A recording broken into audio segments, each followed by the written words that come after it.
fans, we are live.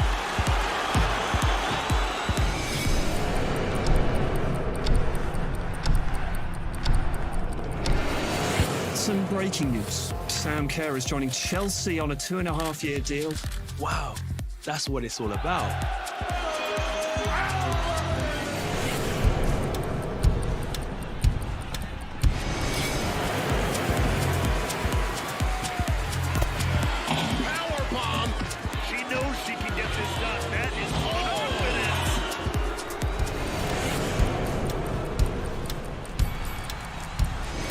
Easily browse at his own schedule to see upcoming fights or catch up on recent events. Never miss a punch by setting reminders that alert you on your mobile device. I am here with the main event, Jay Swingler. How are you feeling? Absolutely fantastic. Are you not entertained?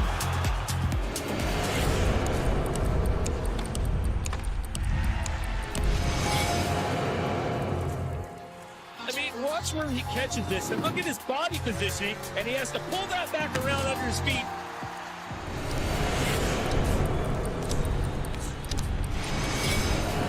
Navigate fight night, key moments, replay the rounds of the action you want to see again and again.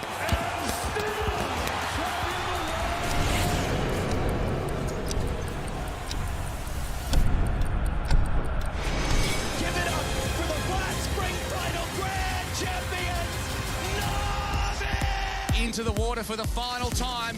He's won the race to go along with a championship.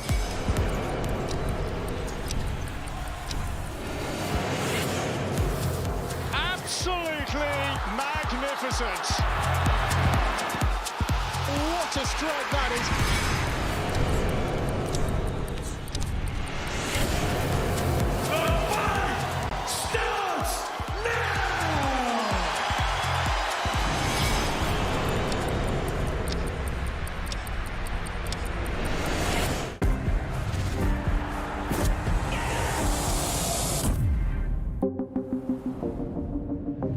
The following program is recommended for those 16 and over, as it contains sporting violence, possible bad language, and flashing imagery.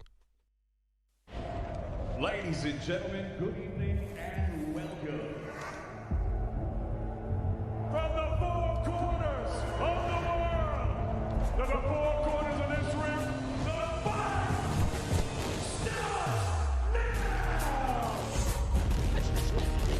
starts now! How do you like it?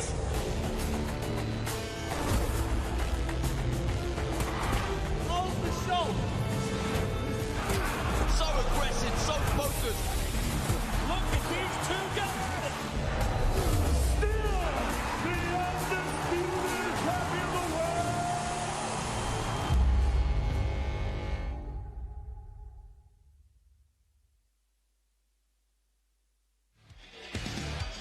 Ladies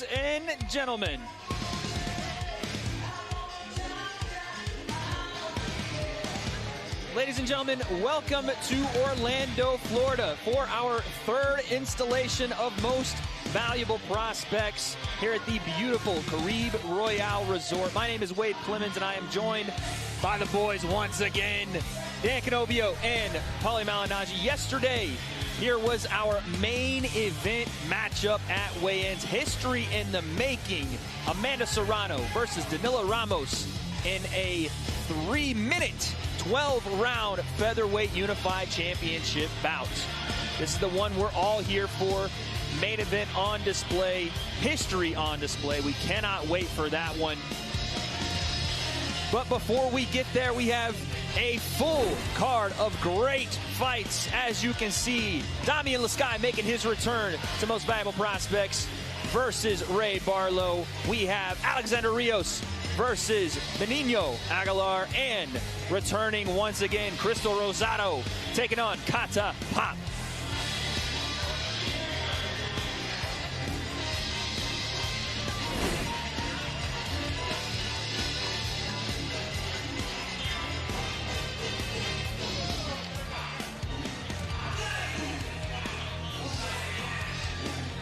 People are filing in today, gentlemen. Like I said, Dan Canobio and Paulie Malignaggi. What's going on, fellas? What's going on, Wade? How's it going? Not too much, man. Look at this venue.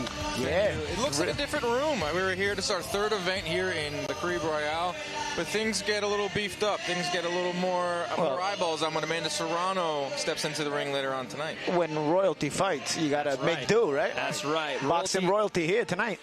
All over the place here in this venue. But, gentlemen, we're going to get it started off right now with our preliminary card. And our matchup to lead things off in the light heavyweight division, we have Angel Chavez versus Zlatan Janjanin.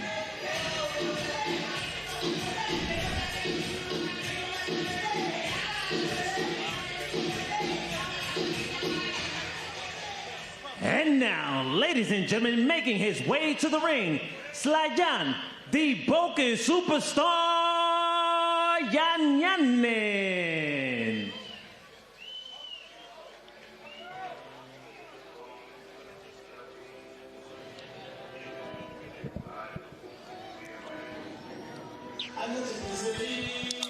Wade, our first fight of the night.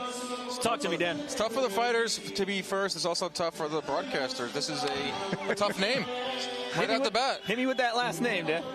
Janjanin. Janjanin. Come on now. The J is silent. Janjanin. Heck of a career so far he's put together. Almost 50 fights, or over 50 fights. Janjanin. And now, ladies and gentlemen, making his way to the ring, Angel El Original Chavez.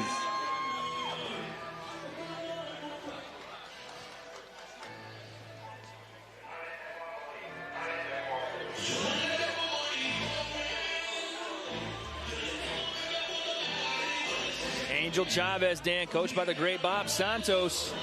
He is a fixture here at MVP. We've had him on every card. Yeah, he is the trainer of David Morrell, formerly of Guillermo Rigondeaux, some other great Cuban fighters. He has got a great stable. He's always here. I think he's part of the Caribe Royale staff. You know what? When you got a guy who's world class at what he does, I think you end up seeing him at a lot of cards. And MVP, we bring some world class talent here. So that's right. Not a surprise to see Bob in some corners. And our tale of the tape brought to you by Celsius. Live Fit Essential Energy is as follows. Angel Chavez, 18 years old. Janjanin at 32. Again, a massive height difference here, gentlemen. And reach as well. Let's get to our man with fight announcements. In the ring, ring announcer Will Montero. Ladies and gentlemen, a good evening and welcome inside the Caribe Royale here in beautiful Orlando, Florida, where tonight, Most Valuable Promotions in association with BoxLab Promotions proudly presents to you Most Valuable Prospects 3, an exciting night of professional boxing action for your enjoyment. Tonight's event is sponsored by Celsius, Live Fit Essential Energy, and Bet Online. All of tonight's bouts are under the supervision of the Florida State Athletic Commission. Executive Director, Timothy Shipman. Assistant Executive Director, Gregory L. Pitt. At this time, ladies and gentlemen, we will begin with our opening bout of the evening. Scheduled for 6 rounds in the light heavyweight division. Your 3 judges scoring this bout from ringside are Tina Griffith, Efren LeBron, and Brian Gary. When the action begins, the third person in charge, referee Alicia Collins. Introducing first, fighting out of the red corner. Tonight, he comes in wearing white trunks. His official weight, 167.3 pounds.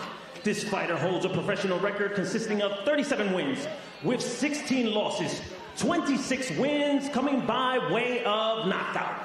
Fighting out of Prijedor, Bosnia and Herzegovina, ladies and gentlemen, introducing Zlatan, the Balkan superstar, Janjanin.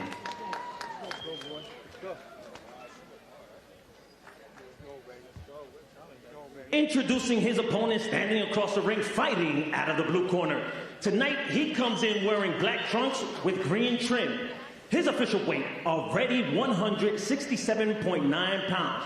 This fighter holds an outstanding undefeated professional record consisting of 8 fights, 8 wins, 7 big wins coming by way of knockout. Fighting out of Salinas, California. Ladies and gentlemen, introducing Angel, el original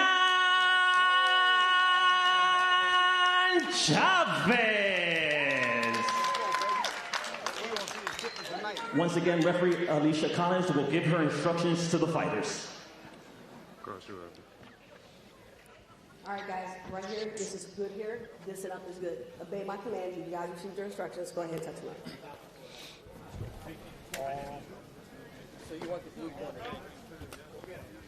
All right, gentlemen, 6 rounds of action. Yan and Chavez leading off our historic card tonight.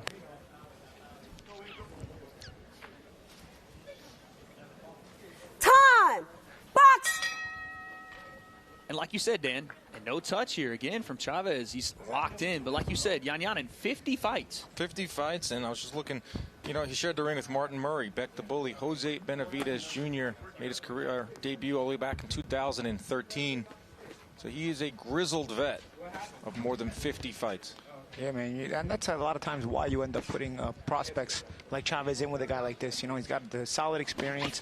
Maybe nice left hand there. Maybe a little bit past it, so he won't beat your prospect, but he'll give your prospect enough experience to learn some things, and that's sort of where you see that. Also, you notice Chavez, no glove touch. I think that just comes from that youthful excitement. That when you're younger, you're a little bit meaner, you know. And Chavez, an 18-year-old pro, you know, he still has his whole future in front of him, his goals in front of him. He has that mean streak in there. Works to the body there. Listen, Yan's coming out throwing some heat, though. Right hands to the body, left hook upstairs. Yeah, the experience is there, man, you know. Like Dan said, I mean, over 50 fights. It's something to think about. So listen, Chavez is a prospect for sure, but we don't care about none of that. We're throwing some right hands to start this thing off right. But like you said, Paul, you're talking about a young guy in Chavez. Again, the no glove touch, a little bit of youthful exuberance maybe. Yeah, exactly. And you know what? Maybe Yan was a little bit offended right then. Could have been, yeah. You know, a grizzled vet like that. Respect your elders. Come on. That's what he says. He's fighting like one right now. You're seeing him get inside, use a little bit of it, and he just got warned for it from the referee, using that forehead bit to use some veteran maneuvership inside. Yeah, he flies it with his head. You got to be careful there. And Yan's landed some early leather. He's putting his head down. He's firing overhand rights. Doesn't seem like they're affecting Chavez, but we'll see early on. I like the way Chavez rolled and countered with a uppercut a few seconds ago. Let's see. If he's holding his ground a little bit and he starts to counter, it may start to take away the enthusiasm of nice Yan. jab. Nice jab there. Got to watch that headbutts, though. I still think you got to be careful with Yan and flying in like that. Chavez steps in with a left hook there as well. Again, some patience, though, out of the young guy to start this fight. Yeah, but I'd still like to see him cut the ring off when Yan starts circling it. You know, you kind of going to allow Yan to survive a little bit more with that. And you got to watch that head. There it goes again. Yep. Going to watch that clash of heads. And Yan, again, is looking to maybe come out in this first round, make a statement to the young lad. Listen, he's doing it on purpose, dude. I mean, that's a 55 veteran right there, man. Yeah. He's flying in with his head on purpose. What they also try to do, if they don't get you with the butt, they try to get you to pull back, so then he can throw the overhand right when you're pulling back and try to hit you with that. And that's what he's trying to attempt to do. Good job by Chavez to hold his position so far. That's been the punch so far for Yan. It's that overhand right, and he's ducking his head down, Paulie, and he's firing. By that time, it was the left, but solid right hand there from Chavez. And that's a good point, Dan, because what happens is you end up making your opponent pull back. Right. So you end up on the end of a possible overhand right. 10 seconds, gentlemen. It's a different type of feint. Last few seconds here, round one. It's the fear the headbutt feint. Might be the most vicious of them all.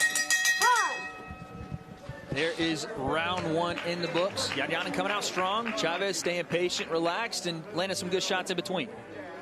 Yeah, good feeling out round, but a little bit of action mixed in here and there. So his trainer's telling him not to lead him with your head, but for all we know, he could be telling him to lead him with his head. We're not in the corner. I can't hear what he's saying, but there's Chavez holding that ground and sneaking that little double hook shot there with the right and the left and the right hook. Well, it's like being first fight of the night. I know there was a time when you were the final fight of the night, but how about early on in your career? I mean, you know what? You get it out of the way at least. You get to shower up and to sit down for the main event. That's cool. The negative is everybody's not there yet. Yeah. But you know what? You kind of know it's part of a building process, and that's what it is for Chavez. Young prospect. You know that what's in front of you is a possibly glorious future when you're a guy who's talented like Chavez. So you deal with it early on. Round 2, here we go again. No glove touch, but again, like you said, Paul, this is a chance for him to make a statement. Maybe not too many people here just yet, but he's giving them a reason, or looking to give them a reason to get here early. Yeah, and the media gets here and they write about you. So, you want to get a good write-up from the media. When you're young, that really matters. Not so much now, Paulie. You don't need those good write-ups anymore. Then you get old enough to realize they don't know what they're talking about anyway. Now you just want to get on Instagram, you want to get on TikTok. Nice uppercut. Yeah, exactly, Dan. Now it's a little bit past my time now. It's like, you want to get on those young platforms. Watch your head. Again, Yan just digging into some of these shots here. Head down, marching forward. They were starting to see a little bit of a pattern here from Yan, and it's head down, fire from the right side and the left side. Chavez kind of walking him down. Singular shots. I don't know about you, Paulie. Would like to see Chavez maybe turn up the offense a little bit. Yeah, Chavez's feet are a little bit slow for me. He doesn't push off the back foot when he's coming forward. Now we watch the head again. Yan tries to pick his spots, being in, being out. When he's in, he tries to kind of like use that head to push back Chavez. But you see the way Chavez comes forward. He's not pushing off his back foot. He's kind of just lackadaisically coming forward. That's something maybe he's going to work on in the gym with Bob Santos. When you want to close that gap, you want to sort of be on the points of your feet a little bit, pushing off your back foot and closing that gap a little bit better. And leaps in with a big left hook there. And again, you see when Chavez does close the gap, though, he puts together some pretty good punches. Right there was a nice three-punch combination that started with the jab. We talked about earlier in the fight. Obviously, he has a height advantage. He's 6'3". I want to see him use that jab more. He's also taking, I would think, unnecessary shots. Yeah, he's good. With that kind of height, you like to see the jab a little bit more. But you can also kind of get his temperament in that he likes to fight on the inside, Dan. And that's sort of something that could make him exciting, but at the same time, he could leave a little bit of defensive liabilities. There are guys who've done it, though. Good height, they like to fight on the inside. Chavez still walking forward here. And we've seen a switch a bit here in this second round. You're seeing Chavez now really step on the front foot, starting to let his hands go a little more, guys. That uppercut is lethal. This is what you want to see out of a young prospect, though, right? Getting on that front foot, taking control of the fight after that first round, a bit of a feeling out process now, starting to settle in a bit. He's 8-0 with 7 knockouts, Paul. I mean, he's been taking guys out left and right. Yeah, exactly. But I still think these are good learning fights. And I think that's why they got him a veteran of 50 fights, so that there's things you're going to be picking up and learning, because these kind of guys are not as easy to stop. And it's not just a veteran of 50 fights. It's a guy that has a decent enough record here, yeah? Because one of the things you're going to probably, Chavez is going to wind up working on after this fight in the gym with Bob Santos is cutting off the ring. If you're going to be a pressure fighter, you don't want to be just following your opponent around, because you can put him on the nice uppercut there. Best punch of the fight for Chavez. Yeah, and you see he's been looking for that a couple of times. You can tell he's got a pretty good one when it's there. Stinging uppercut there to end the round from Chavez. Got the attention of Yan to the point where he said, yeah, give me some more of that. Even though, let's be honest, I don't know who want any more of that. That was a nice shot. It means the opposite. Of course. They smile or say, give me some more of that. It usually means, that stung me a little bit. Yep. Got to acknowledge it. From my experience, it was something that was, you were a bit embarrassed. Yeah. I mean, when you gave that reaction, it's like, he got me, but I don't want to give him the satisfaction. Can't show you. Yep. Can't show that. Because it's a satisfying shot for him. Because you've landed those shots in your life. So you're thinking like, I don't want to give him that satisfaction. But really, it's just frustration. Yep. There's some of that action. There's the uppercut there. Beautiful shot. And it's something that we've seen a couple of times now from Chavez. A pretty decent uppercut. Good combination punching there. He is really starting to sit down on shots here, and there's a nasty uppercut to end the round. He knew he landed it clean. So did Yan. In this third round, Paulie, what do you want to see? We've seen, like I said, he settled into the fight in the second. You want to see, like, the footwork start to come together? You want to see him really... Yeah, closing the gap a little bit, maybe cutting off the ring, and then, putting together some crisper combinations. You start to build up to it. Round 3. Both gentlemen meet in the center of the ring. And Yan has been pretty straightforward, literally and a bit metaphorically, right? He's been walking straight forward behind a big right hand, putting his head down, and also it's a pretty simple game plan. He's a little more methodical than Chavez. But Yan, he's putting his head down. He's firing off those power rights and lefts. The thing with Chavez, if you're not going to throw a lot of punches, I like that he's putting a lot of force into those. Definitely sitting down on shots, and you're starting to see, again, that volume that we were looking for early start to come together a little bit more as the rounds have gone on here for Chavez. It's gradually increasing, but I do like that when he does throw, he has mean intentions behind him, as evidenced by 7 knockouts in 8 fights. Again, a bit overzealous again from Yan, and Chavez has seen it enough times now, Paulie, yeah? Yeah, I think, he's starting to get the timing down a little bit. You want to start to see some punches in between there. Now, as Chavez has seen, you know, sort of the speed of Yan Yanin and then the way he fights. You want to start to see some punches in between there. There was that headbutt we were warning about a second ago. Both guys clash heads there. Yeah, that's something Chavez is going to have to be careful with this kind of veteran guy, you know. I think on the inside right here, you can push down Yan Yanin's head. You can sort of get it out of your face, you know. Yeah. You can just literally push it down and start doing something. Yan Yanin goes to the body. Nice. Left hook in the exchange there from Chavez. And also, you can avoid getting that close for the wrist or head by using your jab. You know, Dan mentioned that last round as well, right? I mean, at that height, you want to see a bit more use. Big power shots there, Dan. Right. Really sitting down on those hooks is Chavez here. I like he doesn't smother his work, too. You know, he's giving himself 6'3" reach advantage. So in those power shots, he's getting a lot of girth behind him, a lot of power behind him. Once again, center of the ring, about a minute and change left here in round 3. Yan Yanin going to have to give a little bit more variety here. Every once in a while, though, he lands a left. That leaping gazelle left hook. It gets the attention of Chavez. Doesn't look deterred by it because he's now walking him down the corner of the ring here with less than a minute to go. I think Yan Yanin kind of knows his role here. You know, I don't really see him as a guy who thinks he can win this fight the way he's fighting the fight. I think he's just trying to earn his check and put Chavez in some tricky situations if he can. I mean, if he lands a big shot and he was able to hurt Chavez, he'll take it. But I don't see Chavez really being able to put anything sustained together. Nice two-punch combo there from Chavez. Really starting to sit down on that lead hand. Whizzing right hand there from Yan Yanin, though. The problem is he's throwing them so wide that he's got to throw them yesterday and try to land them today. We need some time machines on display for Yan Yanin. Big left hand there, though, from Chavez. That one made a difference. He's walking forward off that one. He staggered a little bit. Last few seconds here, round 3. And again, that lead hand paying dividends for Angel Chavez.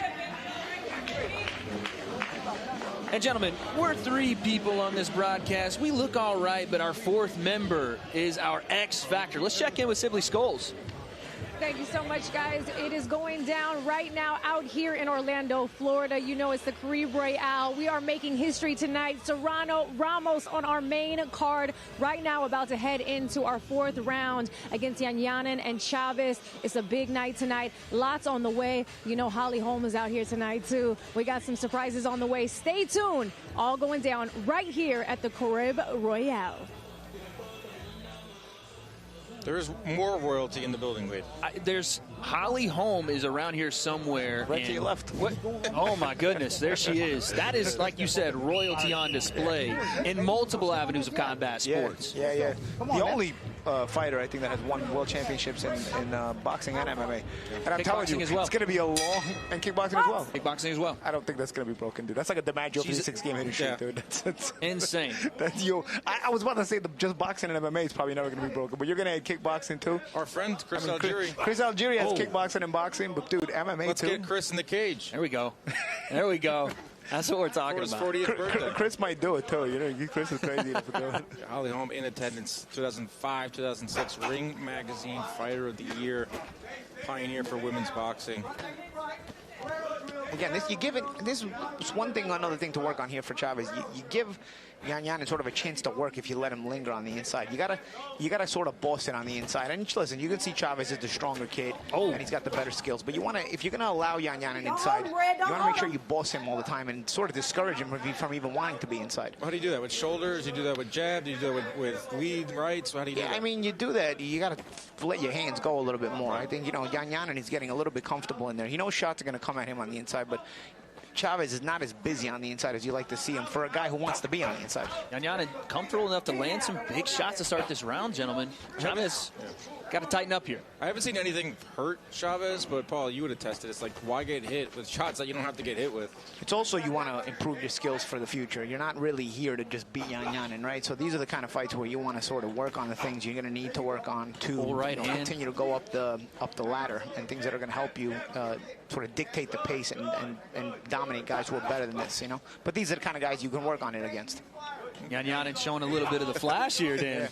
He goes, I'm going to dance a little bit, and I'm going to throw my head in. I mean, that's confidence, though, right? He's gained some confidence in this round, like Paulie said, from Chavez, allowing him to land shots. He's been. I don't know if everything's landing so cleanly, guys, but I think like just the fact that he's been able to get off some of those shots, you know, and touch something, even if it's not touching cleanly. A good fighter would start to dismantle his ability to even get off. And again, it's only a kid with 8 fights, Chavez. So I mean, we don't want to be critical totally, but again, there's certain things you have to start to observe when you've been in the ring already for 3 rounds with this guy, and this is your 4th round in the ring. And he hasn't really changed a lot. Yeah, pick up the volume. We're halfway through. Chavez you can land forward here. There it is. Big shot to the body there from Chavez. Trying to, hit him off. You can pounce now. Walking forward. Go right back down to the body, right, Wade? Absolutely. He's still letting us know, too, that it will. He's looking over at us, looking at the ref. You saw that, guys. You saw. He's like, guys, don't call that no body shot. Come on, man. 30 seconds left here. Can Chavez capitalize? Again, he is sitting down on that lead hand, gentlemen. When he lets it fly, it lands, and it hurts Yan Yanin. Doubling up the hook there is Chavez. 10 seconds, man. Yan Yanin maybe a bit of a mask to wear here at the end of the round. He says, nah, none of that's hurting me. We're staying in there, still going. But Chavez, again, still too much weight. When he sits there and he throws some of those shots, landing heavy, that's the difference maker in the fight. Why is he posturing? Yeah, I think that's what got him ahead. He's got the crisper, stronger shots. Go ahead, Dan. You see this replay here. There it is, right to the back of the ear. Body shot, mixing a little bit there with Chavez, showing off his diversity on offense. He's saying that was low. It didn't look that low on replay. You know, we have hurt to the body, benefit of having the replay here. Just keep firing underneath. The ref doesn't acknowledge. Cut him off over here. He goes over there. That's fine. Of being able to lie, I guess. Boom. That was coming over here. The ref doesn't acknowledge coming over here. And the fighter does. That doesn't mean anything. As we saw there was like a jab. When he slows down a little bit, he's coming here. Chavez could have passed. Yeah, you can't ref your own fight. That's one thing I learned very early. You got to fire more than one. Okay. Chavez, all the work, Paulie, seeming to come off that lead hand, whether it's to the body or upstairs. That hook is starting a lot of his combinations. I look for him in this round to really implement it a little more. Yan Yan is still trying to touch gloves. He's still frustrated by it. You're not going to get a glove touch at this point. You're going to get a damn glove touch by the end of the 6th round, damn it. Is it, I mean, we joke about it, but is that a Yan Yanin respect thing, right? Does he feel, okay, listen, we've been in here 5 rounds, you better respect me? Yeah, I mean, I don't know. I guess so. I just think, you know, you've been fighting so long, you don't really have a mean streak anymore. You're just kind of going through the motions, you know? He's got 70 fights, man. We got 50-something fights, not 70 fights. Same difference at this point. We figured it out by now. But Chavez sticking on his jab early. Again, you'd like to see that volume maybe turn up a bit here. Big left hook there. He wants to keep his KO streak alive. He's got 1, 2, 3, 4 straight knockouts. His last decision came in 2021 against Arsenio Hall. Well, that guy used to be great at talk shows, but I was going to say he's picked up the gloves. He was great on Coming to America too. There it is, right there. Arsenio Hall at the Armory in Minneapolis. Listen, sometimes we all need a second job. You never know. Took Chavez the distance. But Chavez here in this round, like I said, you want to see that volume, and here he is digging to the body. Head body. And he's seen that, oh, look at this. Yan Yanin dancing a little bit. But again, Paulie, yeah, maybe he heard that one, but again, Paulie, that's usually the biggest indicator that something's hurting or something's landing clean. Yeah, I just think, you know, he's not getting off. He's trying to frustrate his opponent, but I think he's the one that's frustrated. Here's what I'm noticing here. And this is something that really has to change in Chavez, and this is something that has to change in any fighter that does this. And we've been watching now this fight for 5 rounds. Yan Yanin is what I call a your turn, my turn fighter, where he doesn't punch in between you. He just punches if he's going to lead, and if you're going to punch, he goes full defensive, so it's hard to break open his defense. Yep. You got to figure out other ways to break open his defense, because he's fully defensive when you're coming at him, and when he attacks, he's going to attack. The way you beat guys like that, you got to punch in between them, obviously, and open them up a little bit. The problem for Chavez is, I'm in the 6th and 5th round now. Chavez is also a your turn, my turn fighter. I have never seen a your turn, my turn fighter become a world champion. You either have to implement that ability to punch in between and see the timing in between and have the calmness in between, or you're only going to go so far. The furthest I've seen a guy get to your turn, my turn would be Matthew Hatton. So he was sort of a your turn. I noticed these kind of things, and I call it your turn, my turn. It's just my observation. You go, I go, yeah. And the way you beat, when it's 2 your turn, my turn fighters, the winner, you know how you win the fight? You're first more often. That's been Chavez. And that's been Chavez, the younger guy with more enthusiasm. Of course. Matter of fact, I'm lying. The guy that just got knocked out by Janibek a couple of weeks ago, I mean, in a very weak middleweight division, is also a year-term fight. Starting to put some combinations together here. Toward the end of the round. But like you said, Paulie, Chavez has gone first more, and he's landed more effectively, it seems, in these exchanges. And that's the youthful enthusiasm. That'll usually do that for you against the opposition early in your career. 5 rounds in the books. Gentlemen, in the 6th round, we've talked about it almost ad nauseum during this fight. For Chavez to secure that KO, to keep that KO streak going, it's going to have to be either, like you said, Paulie, punching in between or really stepping on the gas here. We haven't really seen him let go shots continuously, turn that volume up, and really look to get Yan out of here. Because when he sits down on stuff like that, it's one at a time. One at a time. We're not seeing those combinations, Dan. It's been one at a time all night. It's been working for him, but like Paulie said, when he steps it up, when he climbs the ladder in the sport, as you see Yan dancing there. Listen, we know what Chavez has got to work on. Yan might have to work on the dance moves a little bit. Yeah. Oh, he's dancing right now. Yeah. I think he's just confident that Chavez can't really hurt him. Yeah. And he's showing it to him. That's his way of showing it. Like, oh, you can't get me out of here. I'm a 55 veteran. I know how to go the rounds. You're not gonna get me out like this. And I dare you to try. Chavez is gonna try. We'll see. Right away, he's coming out with a 5-punch combination. And this is probably where you were talking about earlier. You'd like to see him cut that ring off versus chase him around to start. And listen, that's not an easy thing to work on. I mean, to learn. I mean, I think Chavez can work on that in the gym. I'm not even going to knock an 18-year-old fighter for not being able to cut off the ring. Right? Was Chavez 18 years old? Right? Yep, 18. Yeah. So I mean, I'm not going to knock him, but it's just something he does have to work on. But I wouldn't expect you to be so great at cutting off the ring at 18 years old. It's really not something easy to learn. But sticking on some power shots right now. They are throwing. Yeah. But here's this. You see how everything he's throwing is hard?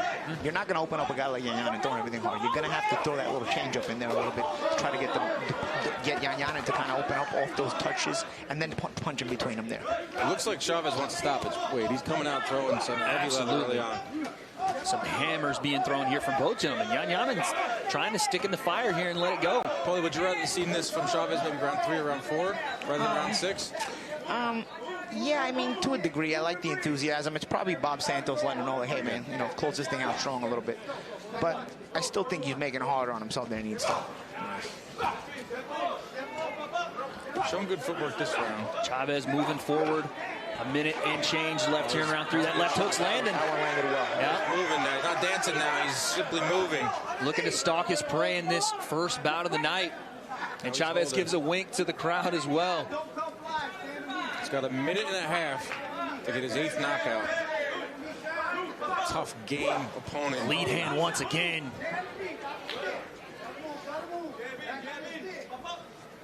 And in this moment is when you put on a show. A couple of short hooks there. He's got a good educated left hand. He mixes the angles up a little bit well. Accurate as well. Yeah. And that's the touches right there. That's what I want to see a little bit. There you go. You kind of touch, so you can kind of shift the defensive positioning of your opponent and then throw something hard when you have shifted the defensive positioning. Looking solid here in round 6. Turning up the volume is Angel Chavez. And now we're fighting in the phone booth, gentlemen. He showed off a little bit of everything this round. Came out firing that jab, middle of the round. He was letting his hands go, fighting on the inside. Hurt Yan in 2. There's a left hook again. You're not going to get a stoppage. You're going to put an exclamation point in the final round and go into your next fight. Yan looking to survive a little bit here. He's kind of calling him on, but we know what that is. Yeah. 20 seconds left here, Paulie. I think Yan is just going to try to just be spiteful. Be like, you couldn't knock him out. Knock me out. You got a knockout record, but I'm not going to be one of those knockouts. Chavez walking forward here. Last few seconds. Good learning. Big overhand. Good learning experience for Chavez. You get a good win. You get you get 6 rounds of experience against a veteran, and you get to go back to the gym and sort of look at what you need to work on, because this was enough work for you to now be able to see what you need to work on. When you get those quick knockouts, you don't really get to see a lot of what needs to be worked on. This is 6 rounds that you can go back and review with your trainer and work on some things. 6 rounds of intense action to start the card here in the light heavyweight division. Talk me through it, Dan. Yeah, round 1 we saw from Chavez what he was going to do for the remainder of this fight. That's kind of let his left hand fly. And as the rounds went on, he started to pick up the offense, started to find a home for some of those combinations, started to dig down to the body. The uppercut right there, I thought was the best punch of the fight. It was around this moment in the fight, Paulie, round 4, where I thought maybe Chavez would step it into the second gear, or maybe even third gear, and get Yan out of there. It's not a knock that he wasn't able to get him out of there. But like you said, a learning experience. Every fight, in your first 10, 15 fights, you got to learn something. Yeah, absolutely. And against it's not everybody that gets to fight a guy with this many fights in their 9th pro fight, and a guy with 37 pro wins, of course. Right. Yan. Right, who shared the ring with Benavidez Jr., Martin Murray, Beck the Bully. So that's a good win. It's a solid win for Angel Chavez. Yan just can't stop dancing. He can't stop dancing. Nah, he's in a good mood. He's in a great mood. And Paulie, you talked about it, what was the intention, right? Going the distance, giving some work to your opponent, earning your check, so to speak. That's when you become that journeyman status, that's sort of what happens. And I think he knows he did that. He can probably do that for like 10 more years. Probably. As we sit here and we look at this prospect in Chavez, what in his mind, what's he thinking right now? How does he feel about that performance, Paulie? If that's you, how do you feel? You know what? You're happy you got the win, but you also want, you're excited to go back to the gym. I think at that age, the enthusiasm and passion you have for the sport has to be that level. When you love to win and you love to go back to the gym and work on things you need to work on. I think it's a good win against a veteran here for him, and he'll be looking forward to going back to the gym with Bob Santos and working on some things.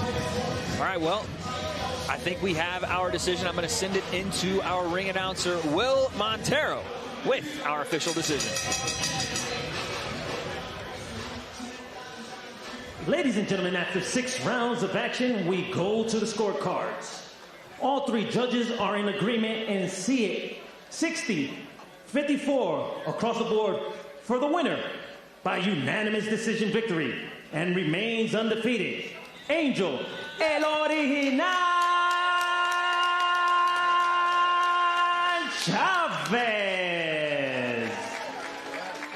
As we suspected, gentlemen, a unanimous decision win for Angel Chavez, but it is just the first of amazing fights stacked throughout the card tonight. We cannot wait to see what's next. I don't party, I don't have a boyfriend, I don't own a cell phone. I'm just truly, dedicated to the sport of boxing. Serrano's just digging downstairs. Amanda Serrano, wow. Impressive. She gets down to business. I shine under pressure. This is massive, and I'm so excited that Amanda wins the fight. Insane. Like I said, a stacked card of fights here in our main card. Dan, give me one fight that sticks out to you besides history in the making in the main event, because we all know that one's the one our eyes are on. Domian Lescad. This guy impressed me so much at our last Most Valuable Prospects event when he had a very tough fight against Hugo Noriega to pick up that continental, that regional belt, which I know boxing fans will look at and say, hey, what does a regional belt mean? It means you get to the top 15. It means you climb the ladder. Domian Lescad is a name to look at. He's a name to look out for, just like our next bout. On the night, we have a middleweight matchup, 6 rounds. Yuri Cedeno and Dion DePestre.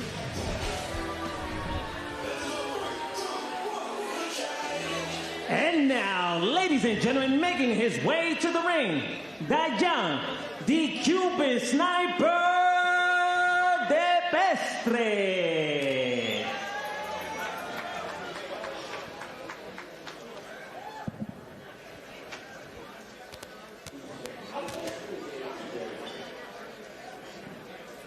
Where's my man Dion's music, guys? Come on. Hit his music. You can't give him a name like the Cuban Sniper and not have his music ready. Nah, that's no good. That's not. Come on, man. A good start. Gotta be better than that. Here we go. There we go. I'm going to take some of Yan's notes and start dancing. They keep playing around like this, probably. Yan is still dancing in the back. Watched Dion DePestre work out a little bit here on the beautiful campus of the Caribe Royale, Dan, and I'm telling you, man, laser focused, and he needs to be. He's going in versus an Olympian. Cuban, looking going to see if he... And now, ladies and gentlemen, making his way to the ring, the mixture that we're seeing now. La Bazooka Cedeno. Gentlemen, we talk about most valuable prospects. Yuri Cedeno, that's not your phone. Okay, that was the sound. Yuri Cedeno is 100% a guy to keep our eyes on for this one. And a matchup that is a Cuban sniper versus the bazooka. Yeah. I mean, this is you know, one of those prospect versus prospect type of matchups. You know, undefeated both guys. Well, let's take a look at the tail of the tape. Dan, what is sticking out here? Well, looks pretty similar. Besides, you know, the same age. We're talking about they're both undefeated. De Pestre has a little bit of a height advantage, but it's not too much. Both guys coming in under that middleweight limit of 160 pounds. That is our tail of the tape, brought to you by Celsius Live Fit Essential Energy. Now, let's send it to our ring announcer, Will Montero.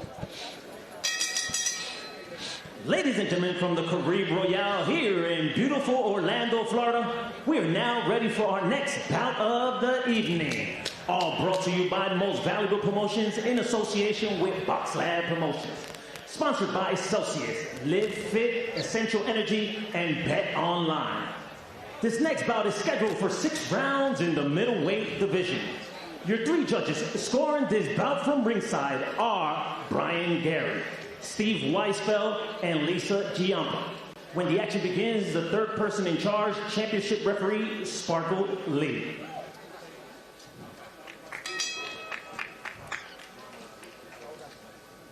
Introducing first, fighting out of the red corner. Tonight, he comes in wearing black trunks. His official weight, a fight-ready 159 pounds even. This fighter holds a professional record consisting of 1 fight with no losses. That 1 fight coming by way of knockout. Fighting out of Miami, Florida by way of Placetas, Cuba. Ladies and gentlemen, introducing the Cuban sniper,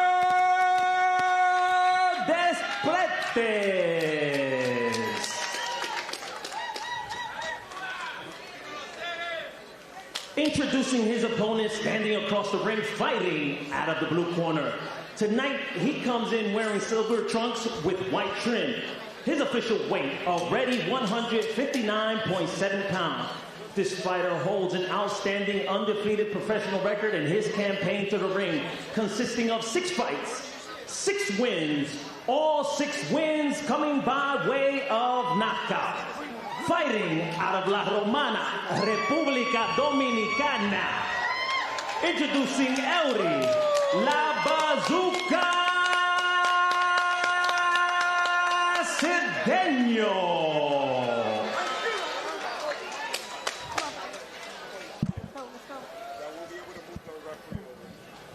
This is going to be good right here.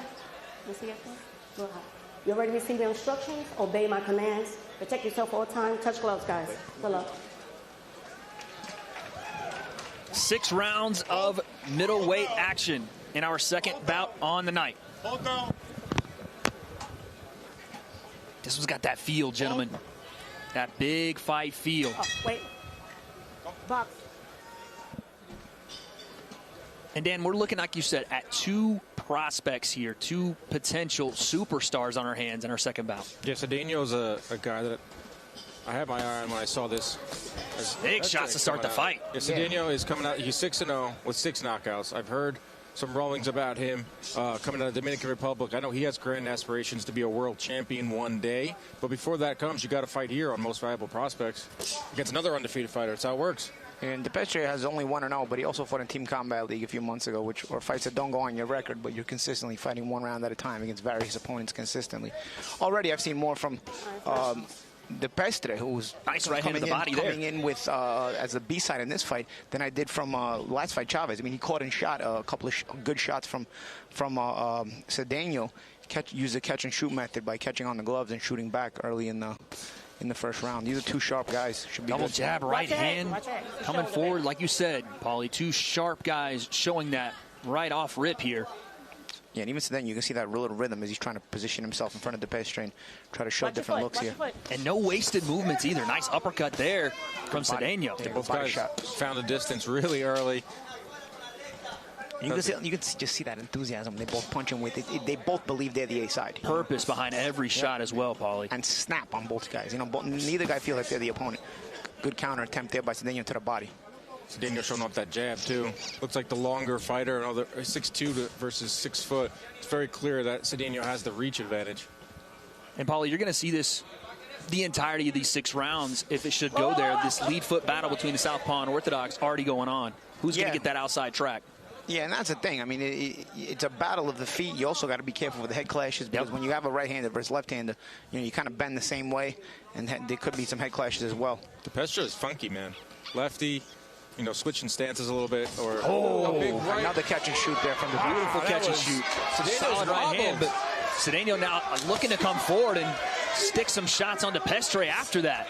Right when I say DePestre is funky, he lands a left from basically out of nowhere and rocks Cedeno early. And Cedeno got to be careful with that because early on in the first round, I mean, the very beginning, I mean, DePestre got caught on the ropes and Cedeno threw a couple of good left hands, but DePestre was catching and shooting there. So you kind of already know his approach there. You got to maybe drop in some feints or punch off those different looks. He's given different looks, so you got to punch off those different looks to kind of keep DePestre off balance. DePestre took this fight on short notice, took it on only a week's notice. He's not just here to show up, he's here to win.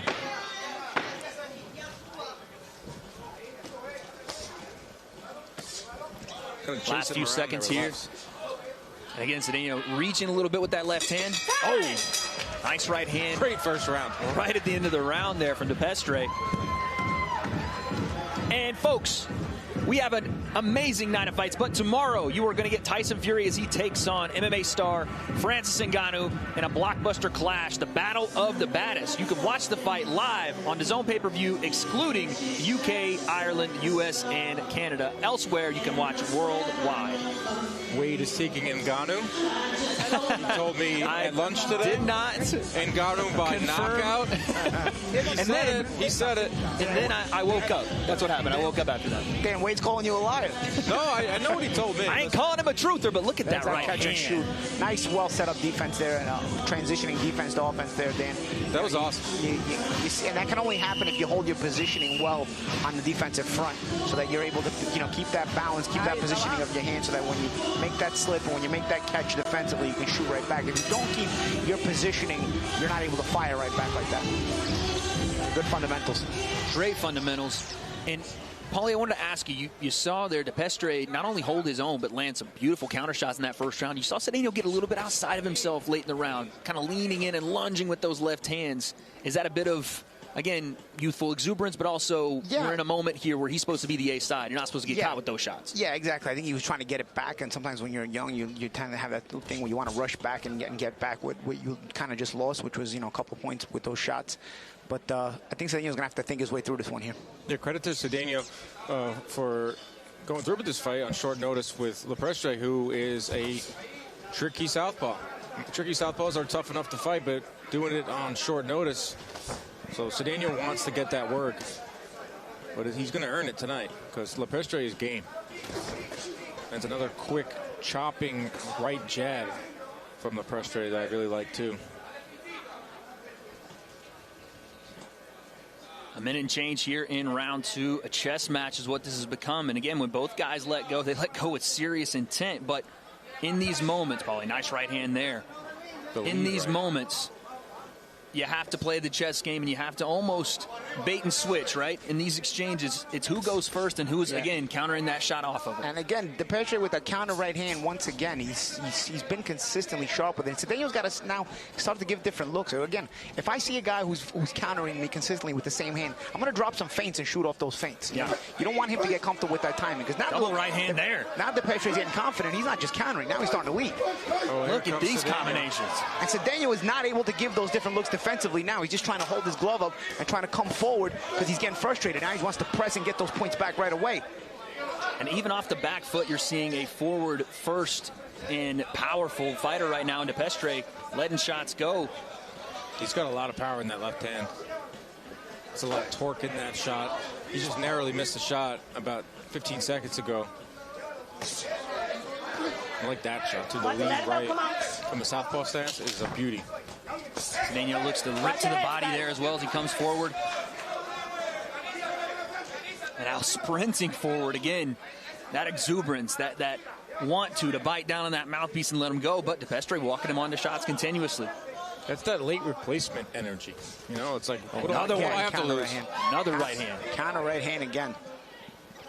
And again, you're seeing Sedano almost play the game of DePestre here, Paulie, versus setting up his shots and being... And here's the thing, right? You got a guy who's looking to counter you with the right hand like that, and he's landed it a few times. Now the next move is to draw that out of him. Throw something softer, make him shoot that counter right hand, then come over the top of that. So basically, counter the counter. If you're having trouble with that counter shot, then bait it out of him so you can see it coming instead of waiting for it. Instead, he keeps getting hit with it. Another and he's not adjusted to it. And a big-time round there for Dion DePestre. Listen. My only concern here is Sedano's going forward. I hope the judges aren't judging by follow the leader and they're judging by what's actually landed. That's the risk here, especially when the A side is the guy coming forward. Whoever's coming forward tends to win the rounds when, you know, it's pretty even on connects. I think DePestre has landed probably a few more, but what I want to see here from Sedano, we saw some action from the last round. Straight right hand. Kind of being the leader there. You know, DePestre is... And that's the thing. It's not just about the punches landed. It's the eye-catching shots. Right. And that's what's really important. The eye-catching shots are DePestre shots. What I want to see is Sedano kind of settle in a little bit, and it looks like DePestre is the one that's going to force the action. I wouldn't say he's getting wild, but he is the one taking more chances. So will Sedano settle in and start countering? That's what I want to see for the next few rounds. Absolutely, Dan. And that's what I think that's what he needs to start doing. He needs to start countering that counter because you got DePestre in there, so maybe counter that counter and maybe make him a little bit of have a little bit of doubt in his own uncomfortable counter. Because right now DePestre is very comfortable. And like you said, Paulie, in the last round started to lead exchanges, not just sitting to wait to counter on those shots. He was successful with that, but then he started leading the dance a little bit. And Sedano, again, a little bit outside of himself, a little bit over-aggressive and leading himself back into the shots he was trying to avoid in the first place. Nice left hand to the body there from Sedano, though. And that's not a bad idea there, to try to start to target the body more. Like you said, it has to be something a little different, right? He's seen the same continuous left hand looping overhand as DePestre, so Sedano has to start sending some variety up here in this third round. And honestly, after that last round, he has to make his way back into this, depending on, like you said, Paulie, how the judges are looking at this. You know what I like? DePestre also uses his jab. Sedano, not so much. I mean, I know southpaws don't always jab as much, but Sedano, you see Sedano's trying to inch his way closer, get closer, but not behind the jab. So he's trying to force his way, and DePestre is not just going to let you in the front door like that. A good head movement there. You see a smile out of DePestre, like, no, sir, we're not there for that. And again, you're just seeing him be comfortable in this round three. Sedano still trying to find those openings, but like you said, Paulie, it's going to have to come off that jab. Inching his way forward here, now working that jab a little more. And you know why he's also doubting his jab? DePestre's caused this, the counter right hand. The counter right hand of DePestre has made Sedano sort of doubt his own jab. Still on that front foot. And Dan, we're still looking for the countering of the counter there. You know what I mean? Nothing for Sedano. There's a chance to do it, and no counters for Sedano. I noticed that DePestre, he's got his eyes fixated, looks like on like the chest of Sedano. Is that because of the southpaw stance? Yeah. Don't aim for the head, aim for the body. Maybe we'll get it upstairs. Yeah, those guys right there land some beautiful body shots, Paul. Also, focusing on the chest sort of gives you the hitch to what the opponent is going to do. So sometimes it's the first thing that really hitches or moves, it twitches, is the chest area. Yeah. So you sort of get a little bit of anticipation defensively when you look there. When you watch these exchanges, gentlemen, you're seeing when both guys really sit down and let shots go. Both guys are fast, both guys are powerful, but DePestre seems to have the one-upsmanship every single time. Whether they stay in the pocket, DePestre's head movement, footwork allows him to avoid shots, or he gets in and gets out quicker, and it's just Sedano a step too late to the action. And you know what's crazy? Sedano's not a bad fighter. These are two good. The thing is, these are two sharp fighters. It's just there's a little bit more versatility on the part of DePestre here. There's a nice left hand from Sedano walking forward. And a nice left hand. There's some counter shots. DePestre tries to sit out on the right hand, but I think he caught the tail end of a nasty left hand there from Cedeno. And they like to fight up to the bell, too. Yeah.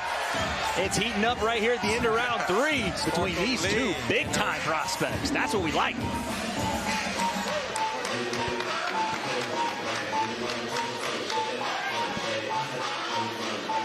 Pretty strong round there from DePestre. How are you looking at it right now, guys? No, good round for DePestre, but I thought Cedeno landed some that good left hand at the end of the round here, and then he tried to sort of close that gap a little bit better as the end of the round came. There's the big left hand and the counter right hand behind it. And we got into a little bit of a war here toward the end of the round and even after it a bit. As we were swinging for the bleachers, referee having a hard time stepping in there, but luckily we got him separated. Cedeno said, oh, you want it again? We'll go again. We got a Bob Santos corner again, guys. I'm telling you, a veteran, seasoned. There we go. Listen for the bell. The bell. Listen for the bell. Now referee's going to warn again. It's good. Yeah, these guys like to hear the bell at the beginning of the round. They don't like to hear the bell at the end of the round, though. So Sparkle's letting them know, yo, there's 2 bells, right? There's one at the beginning and one at the end of the round. Round 4, intense action in that third. I think we're picking up right where we left off, though, gentlemen. DePestre right back on that front foot. And Cedeno's correct. He had that southpaw stance. Early on in the fight, he was a little more rangy. I think DePestre's been able to crack him a few times and kind of take away some of his enthusiasm early on. But I would like to see... Nice right hand there, DePestre. Yeah, Cedeno kind of go back to his athleticism that we saw early on in the fight. It does seem that Cedeno has settled in a bit here, though, Paulie, right? It does seem he's starting to get a bit more of that rhythm down, and he's starting to see shots a little better here. Yeah, he's getting hit a little bit less cleanly, and he's starting to get underneath those counter attempts there, because DePestre's still shooting them, but good eye for Cedeno to get underneath them. But DePestre's focusing more on the body a little bit now. Again, he's trying to consistently make the adjustments. I think Cedeno has a good rhythm. He's got to shoot off that rhythm. He's got a good rhythm, but when he punches, he ends up stopping sort of to shoot, and it gives a little bit of a hitch there. You see, this is a good rhythm right here. Got to be able to fire off it, though. DePestre on the other hand, does a good job of firing off his rhythm, so it's hard to anticipate him. That was a nice feint upstairs, then jab to the body. Then he goes left hand to the body, does Cedeno. Yep, and again, slips that counter right. Pretty good sequence there from Cedeno. Starting to see some of those shots a little better. That counter right hand, like we talked about earlier, Paulie, he's starting to see that counter come out and look for his counter behind it. A lot of feints here from Cedeno. I mean, he's bouncing around. He looks dangerous. Like you said, Paulie, those are the moments, though, right there. Oh, that's nice. Step in right hand there from DePestre, though. Neither guy wants to give an inch, man. You love these kind of fights, man. And again, Paulie, we've talked about this. Where else do you see this other than most valuable prospects? How many fights have we sat here and go, oh, my God, they're fighting this early and this talented? Yeah, and you can see neither guy wants to give an inch. And this is where you get the best fights, man. When you get young, hungry fighters with a lot of upside still left on their career. There's a counter right hand there from DePestre. That flick jab from Cedeno and sees the counter right come out, avoids that. Starting to be in that flow state here, round 4. 30 seconds left. Both fighters standing toe-to-toe. Nice lead left hand there from Cedeno. And a good counter to the body from DePestre. DePestre's like, all right, you're getting underneath my counter rights. I'm going to start countering to the body. Again, the adjustments by these two young fighters. Good little fighters, both of these guys. Bit of a mirror match here. Both guys bouncing in and out of range. Last few seconds. DePestre walks forward. And like you said, Paulie, just the minimal movements, everything. No one wants to give an inch. Look at that left hand to the body there from Cedeno. They mix the paper up top. And a back and forth round in round 4. This one's getting very interesting, gentlemen. Yeah. Another good round for DePestre, though. I thought Cedeno had his moments, too, but DePestre kind of found those counters, like you said, to the body, Paulie, showing a little more counters that you were asking for earlier in the fight. Starting to settle in here as we enter round 5. Yeah, here we go. A couple more rounds left here. In these last few rounds, Paulie, what's going to be the separator? What's going to make the difference here? You know what? I mean, the ability to adjust. A couple of slight adjustments have been made. Daniel's getting a little bit of a radar on the counter right hand. DePestre started to make the adjustment by going to the body a little bit more. By Cedeno not getting hit with the counter right hand, though, he's been able to kind of get more confident in leading as well, so that you got that as well for the positivity. So let's see who can build off of who's off of which adjustment. And the fact that we're even talking about it between two prospects that are so young, already, kind of trying to one-up each other with the adjustments, shows you that both the cerebral level both of these young guys are on, and the corners, the intelligence of their corners as well. A true chess match with violence as the reward here in our second bout on the night. Daniel just went down to the body. Haven't seen much of that from him. And DePestre back on the jab. Cedeno consistently, though, been on that front foot. I know we talked about it early in the fight, how the judges will look at this. Consistently been moving forward, consistently been trying to push that action. He's not landing anything, though. Like probably said, like he is on his front foot, and he is quote-unquote walking down DePestre, but DePestre's landing the heavier, cleaner, harder shots. And importantly, Dan, the eye-catching shots as well. Yeah, just like that. Even that jab right there. Caught my eye, at least. Left hand down the pipe there from Cedeno. Where's that punch been? And again, the lead left hand. DePestre counters that right hand to the body, though. But here's the thing now. You see that when you want to see something extra. You're able to throw 3-4 consistent straight left hands. DePestre blocks them, but it's good that you're touching some. At which point do you say, okay, he's giving me the same look every time. Let me throw this left hand, step around to my right, and throw another combination right there. I mean, you've got to start to build off of what you're doing here. Another one. Good left hand again, but again, no adjustment afterwards. He's got DePestre a little bit more backing up, though. So positive there. Nice right hand to the body there from DePestre.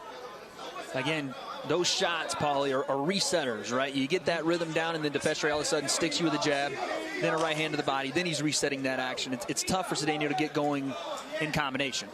Cedeño's having a good round. Yeah, solid Cedeño's left getting hand. off first well this round. He's landing some good shots. You got to keep in mind, remember, DePestre's only 1-0 here. So maybe these going to 6 rounds is not something he's really used to. He's been fighting Team Combat League, which is a round at a time. Cedeno looking a little sharper this round. Cedeno has landed like maybe a dozen. Yeah, maybe the sharpest round he's had. And again, lead right hand. Same behind the head. He's also stepped on his foot. Yeah, it's also stepped on his foot. He slipped. Let's see. It'll be interesting. Big time shot. And another one there it in. This is the best round we've seen from Cedeno. Let's turn it up here in round 5. 30 seconds and change left, and you can see this fight has changed. The dynamic has changed. Cedeno, best round of the fight for Cedeno. Potentially looking to step on the gas and close the show here. Left hand again from Cedeno. Dear life, DePestre now. Keep your head up and don't push your head down. How about this way? A little momentum changer. Absolutely. Cedeno now looking to land a big power shots on the front foot. Nice right hand there from DePestre. Another left hand again down the pipe. Come on, guys. Narrowly misses that one. And a lead hook. What a round. Cedeno laying serious leather down in round 5. My goodness. That replay will be interesting. You talked about the adjustments that need to be made out. Cedeno came out with a little bit more tempo to his rhythm. It wasn't like anything out of the ordinary, too. It was like left. Here's another one, and another. Let's see here. Started it off. That was not on his foot. That was not a step. So not on his foot. That was interesting. Big time lead shot. Yeah. It could have been a knockdown. I was going to say, I don't know why we weren't counting that one. Yeah. Wade, you were right in the money. You were right in the money, Wade. It's a big moment. And listen, as we go into round 6, I think Sparkle Lee bought DePestre's excuse behind the head. Right away. He sold it as she bought it. Right away. But as we go into the 6th round, a massive round here for DePestre, because it looks like all systems go for Cedeno in that 5th, and really no answer for it, Paul. Yeah. And you don't want to close the show on losing 2 rounds big. I mean, Cedeno won that round big, so I think it's going to be important. Here we go. DePestre kind of knows that. Here we go. He starts the round firing. I'll tell you who's not firing on our cylinders right now is our DJ. What are we doing, man? Jesus. Big time shot there from Cedeno. He's working out some stuff. Yeah, he's going to the club later. He's working. I'm telling you. Nice body shot there from the Gentlemen, this round's going to be an absolute war. I have a feeling the way that DePestre just started that round, and Cedeno, again, just walking through shots to land that left hand. Something special we're going to get in this round. Cedeno can't miss now with the left. You would think that DePestre would make some adjustments big here. left hand. That sounded thunderous. Yeah, that was a good catch and shoot for DePestre, too. Cedeno, he blows a kiss at him. Oh. Dude, that left is Coming on the money. Like I said, gentlemen, both guys looking to put on a show here in round 6. Back and forth we go for one shot that lands just like that from DePestre. Cedeno is going to come right behind with a left hand of his own. It was a nice little variation there, Paulie. Cedeno threw a nice right hand. But after the left. You know, DePestre, I think he's getting caught up too much in fighting Cedeno off. He's not using his jab as much anymore. On the back foot, you want to still be using your jab. And just as you say it, Paulie, he goes to the body with it there. Last half of our last round of the fight. Could be entering draw territory. Could be. That was a nice lead hand there from Cedeno. Depends on how the judges saw the first 3 rounds. Don't push his head. And that non-knockdown is going to be a major factor as well. That range huge, especially in a 6-round fight. You see Cedeno step on it a little more. He's got a minute 15. He had a really good round 5. There you go with the jab. Working his jab forward there. Oh, he was setting up a right uppercut and just barely missed. DePestre right back on his jab, looking to counter right hand there, just misses. How about we extend this 4 more rounds? Yes, sir. Paulie, you good for that? Yeah, I think get a more decisive winner with a couple more rounds. But again, I'll make this point again. DePestre with only 1 pro fight has not fought these many rounds. I think big shot there from Cedeno. It's getting to the territory of the fight where Cedeno has the advantage because he's kind of more used to these rounds. Sitting down on a left hand as well. I think Cedeno wants 4 more rounds. I would think DePestre would say, no. I'm good with 6. Last 30 seconds. This is our difference maker here in this last round. Nice. Left again. Telegraphed it too, and he still landed it. Turns the corner, does Cedeno after a big time left hand. Marching forward. 3-punch combination. His corner saying, please bring that energy, bring that volume. Nice left hook there from DePestre. Right hand left hook DePestre. Cedeno yells at him, shouts at him. Good fight. Good one. Fantastic fight in our second bout on the night. Both corners thinking that they've won this thing, and I'm telling you, they're going to get DePestre up on the shoulders. Paulie, I got to come to you on this one. Where are we standing? It could be close because I thought Cedeno closed stronger. DePestre gave a little bit of work in the 6th round, but you could still kind of edge it to Cedeno. My hope here is that the judges weren't giving sympathy rounds early on to Cedeno because I thought DePestre had the early advantage, and sometimes judges don't want to let the fight get out of hand, so they might give 1 round back when it's a little closer. And wait, with 6 rounds, you got to win 4. Yeah. You got to win 4. I mean, 3-3, you got yourself to draw. You know? But that's also why you can't give sympaty rounds in a 6th rounder because it could be costly for one guy. Good action from both guys. Good 2-way action. You know, highly skilled fight. Guys sharp at leading, sharp at countering. 2 good boxers here. You know. Early on, it was definitely LaPrestre. But I would say midway through the 3rd is when we saw Cedeno kind of step on the gas pedal. I wouldn't mind it being a draw, honestly. I think draw's fair. It wouldn't hurt either guy, but we'll see, man. I think a draw is pretty fair. We'll see. And here's the major shot of the fight. Yeah, the lead right hand. And that also could come in big. It's going to be massive into the decision as well. It's going to be a massive factor as we search for our decision here, and it especially if Cedeno doesn't get the decision. The chat is saying we see some draws in here. We have more draws. Cedeno, easy money. Where was the knockdown? Of course.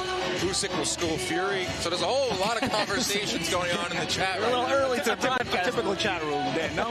Yeah. 4-2 DePestre says Hunter Wingfield in the chat. And Paulie, we've been here before, right? In close fights here on the Prospect Series. Whoever gets this win, obviously, is going to launch them. But also the loser here, I feel like it's just great experience. And again, changing the mindset of what a close fight like this is so early in a career. I don't feel like this really harms either fighter. Yeah, I mean, listen, you show what you got. You're on a good platform here with MVP and DAZN, and you show what you got. And you would be hopeful that even the winner or the loser would be brought back and not be punished for it.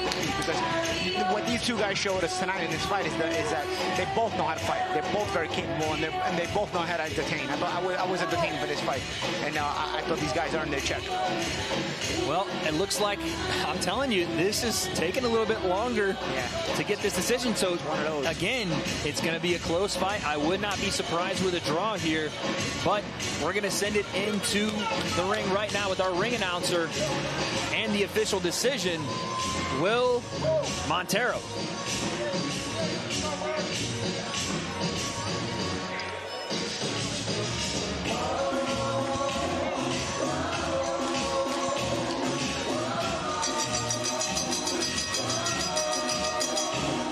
Ladies and gentlemen, from the Caribe Royale, after 6 rounds of action, we go to the scorecards.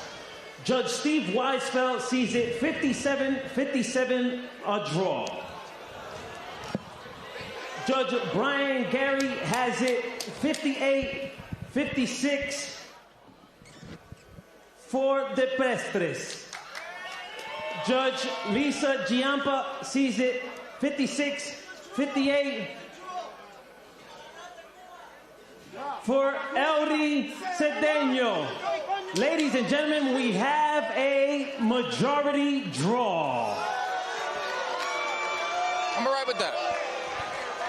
I don't think that we're disappointed in the draw necessarily now. 58-56 both ways. Yeah, again, we can see our chat room had. I mean, there was guys. There was one guy that said Cedeno easy money. There was another guy that said the pressure at 4-2. Our chat room is just like the judges. One had a draw, and the other two split both ways. Well, there you have it. A fantastic fight, but ends in a majority draw for 2 massive prospects. But speaking of most valuable prospects, we have a beautiful main card. Rosado Pop, Rios Aguilar, Lasky Barlow in our main event. History in the making, Serrano versus Ramos.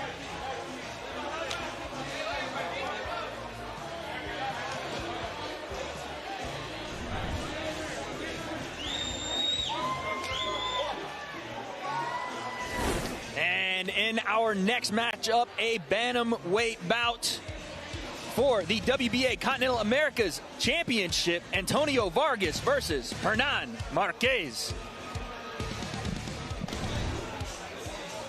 And now, ladies and gentlemen, making his way to the ring, Hernan Tyson Marquez. Mike Tyson.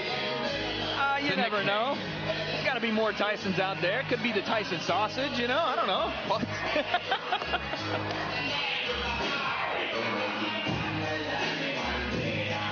Hey. Okay, I take it back, DJ. I take it back. And now, ladies and gentlemen, making his way to the ring, Antonio Vargas.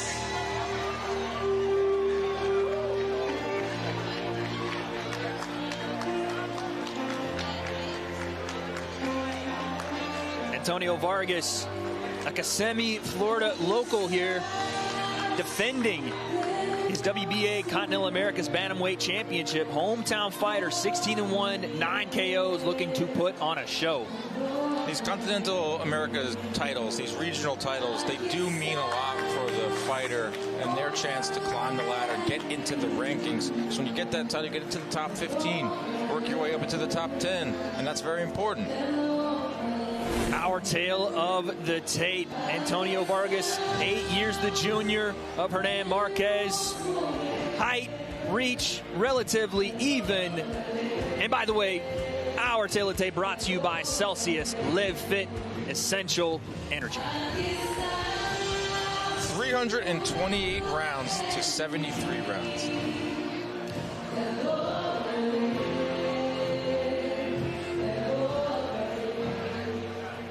Ladies and gentlemen, from inside the Caribe Royale here in beautiful Orlando, Florida, we move on to our next bout of the evening, Mexico contra Puerto Rico. All brought to you by Most Valuable Promotions in association with Box Lab Promotions. Sponsored by Celsius, Live Fit, Essential Energy, and Bet Online. This next bout is scheduled for 10 rounds, and it will be for the WBA Continental Americas Bantamweight title. President, Gilberto Mendoza Jr. Supervisor in attendance, Kina Malpartida. Your 3 judges scoring this bout from ringside are Tina Griffith, Efren LeBron, and Rose Lassin. When the action begins, the 3rd man in charge, referee Michael De Jesus.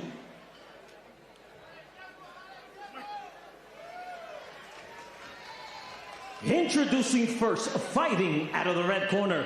Tonight, he comes in wearing black trunks with gold trim. His official weight, 117.5 pounds.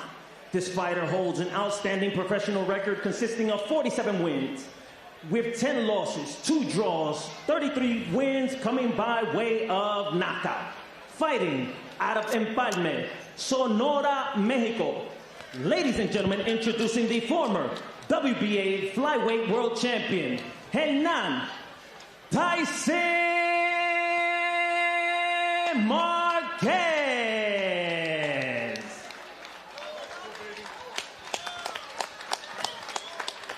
Introducing the champion, fighting out of the blue corner. Tonight, he comes in wearing gold and gray trunks. His official weight, 117.6 pounds. This former 2016 U.S. Olympian holds a professional record of 16 wins, with 1 lone defeat, 9 big wins coming by way of knockout. Fighting out of Kissimmee, Florida, ladies and gentlemen, introducing Antonio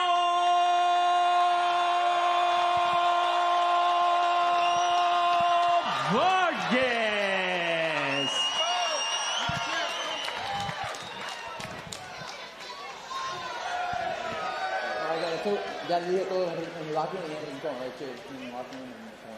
You want to get it, you want to go back to your corner.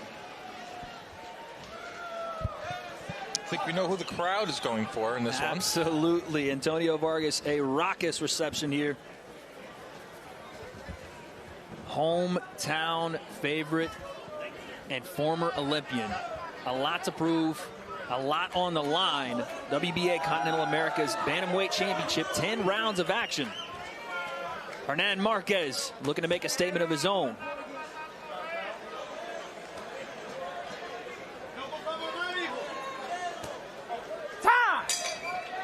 Let's go. Antonio Vargas, like I said, former U.S. on the Olympian team, 16-1, 73 pro career rounds. Go over to Hernan Marquez, over 50 pro fights, 328 rounds. So the experience on the side of Marquez, but that's not everything, especially in boxing. Younger, fresher guy. Marquez, the next world champion, right there. Correct. I think, if I'm correct, also Vargas. Headbutt right away there, guys. Vargas is ranked in the top 5 in the WBA. I think he's on the verge of a title shot. With, I think, for a fight in Japan. I think it was actually big time fight. Inoi's brother.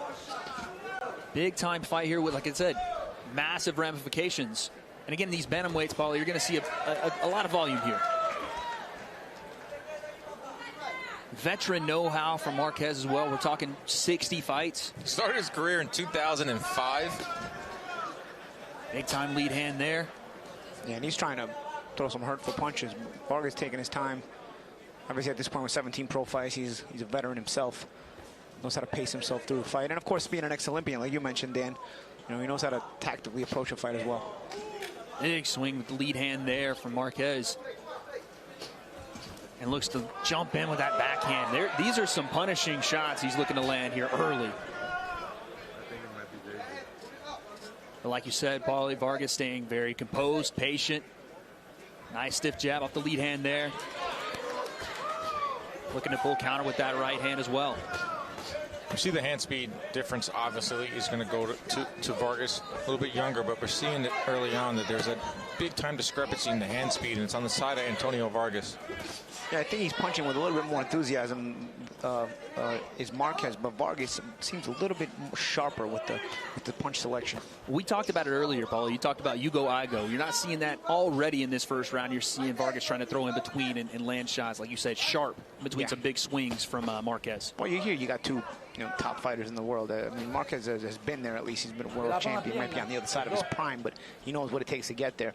And, of course, Vargas is a guy who's on the verge of a title shot himself. So you're going to see a little bit of a higher IQ at this level. When you have these matchups, right, a guy on the ascent and maybe a guy, like you said, Paulie, on the other side of his best days in Marquez, what does turn back the clock if you're the veteran here? And if you're the younger guy, how do you get over this hump? Well, I think what turns back the clock, first of all, is the motivation. You know, when you're a little older and you're on the other side of your prime, sometimes there's not as much motivation anymore. You know, you're kind of over it. But, you know, when you got a guy like Vargas in front of you who's on the verge of a title shot, you know how quickly your career can go back onto the positive road. You beat a kid like this who's on the verge himself of a title shot. Plus, as an ex-world champion, you're just one win like this away from getting back into a title shot, because ex-world champions are always good resume fillers, and you can get title shots because you're an ex-world champion. And you got to be in it to win it. Got to be in it to win it in this first round. Both fighters are in it. Close one. For a typical first round where you don't know where it's going to go. We haven't seen anything mounting. Even though judges should judge the fights round by round, first one's always the hardest to judge. December 15th, gentlemen.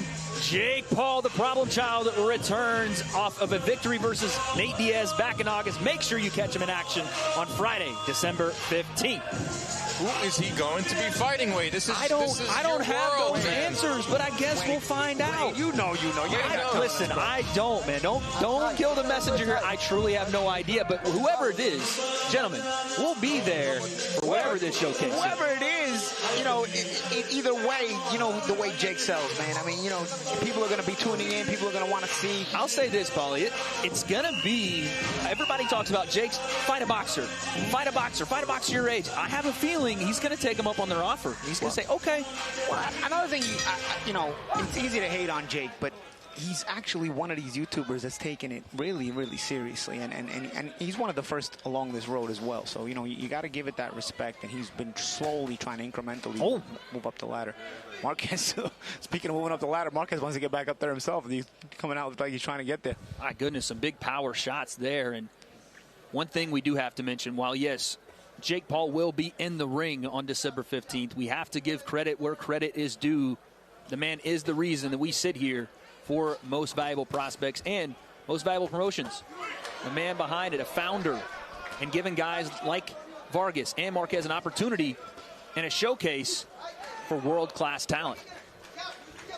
I think Vargas would be better served not to allow Marquez in close all the time. You got to watch those headbutts. Great combination there from Vargas. The best way to do it is let his hands go. Yeah, and be first. Be first. Be first, and then start to control that enthusiasm that Marquez is giving a little bit too much of.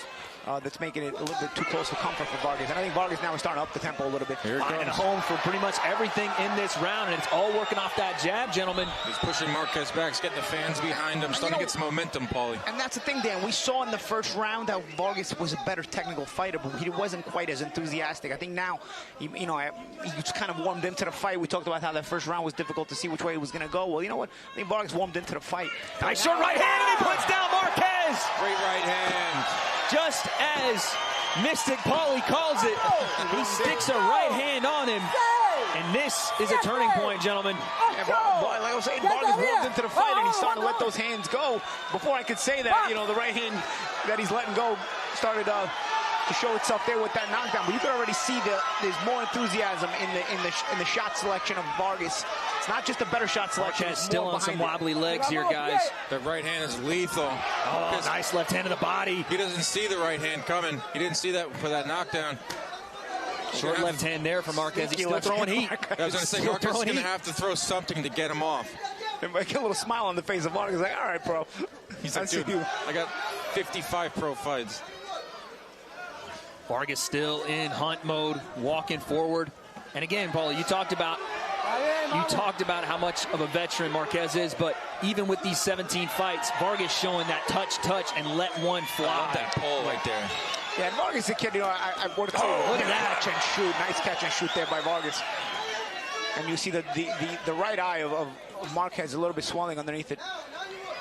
And you're starting to see a little bit of the hole that we're finding with Marquez's game. It's almost exclusively left hands right now.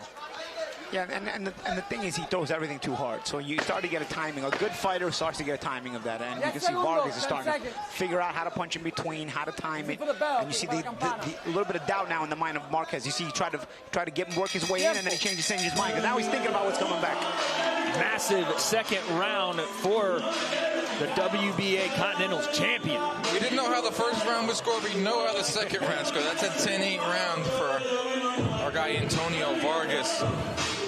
We're going to take another look at that knockdown. It happened quick, it happened fast, and that's because Vargas has quick hands. Counter right hand. Counter combination. You know, it started with a counter right hand. You're going to start counter right hand right there, but then combination. Nice right hand, left hook, right hand. As Marquez kept trying to punch after being countered the first time around. It was funny because Marquez tried to counter the counter right hand counter of Vargas, but Vargas' left hook in the midst of that combination was shorter than Marquez's attempt at the counter right hook. The sweet science on display in the second round. It's a game of inches, gentlemen, and in the second round, Vargas proved to be deadly. This third round's important. Fundamentals and inches. Absolutely, Vargas took control of that fight. We didn't know, like you said, we didn't know who took control in the first round, but we certainly do in the second round. Marquez comes out, letting it be known early that he's in this fight. How long can he last, Wade? That's the question. And we're seeing Vargas, gentlemen. We're seeing him round by round. Like you said, Paul, he's getting more comfortable. The volume is starting to heat up. And again, he's already sharp.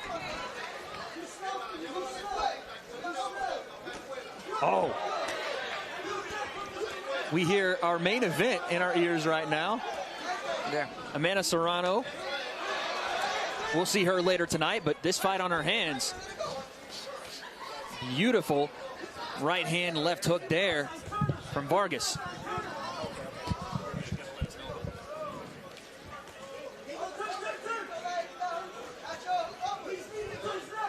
And again, a big time right hand. Jabs walking forward as Vargas. Yeah, Vargas is all over him. I mean, he's staying in range. He's not really worried about what's coming back from Marquez. That's Vargas. He's staying on the inside. He's being more active, too. He's got that speed advantage like I talked about. Clearly has the power. Nice jab. And what you just said, though, Dan, the speed advantage, the sharpness of the shots, and you're seeing that right there for Marquez. Just continual sledgehammer left hands, but it's not going to be enough when you have a seasoned fighter, 16-1, and a young guy like Vargas is hungry, looking for that next spot to, again, like you said, Paulie, potentially get that title shot. And honestly, Wade, also another reason is Vargas is seeing these shots coming. He's not, even the ones that are landing, not hitting them cleanly. So he's kind of trying to brush them off, ride with them, or make them miss outright. So he doesn't give up ground. And when he doesn't have to give up ground, he continues to pressure Marquez. And that's also mental as well as physical.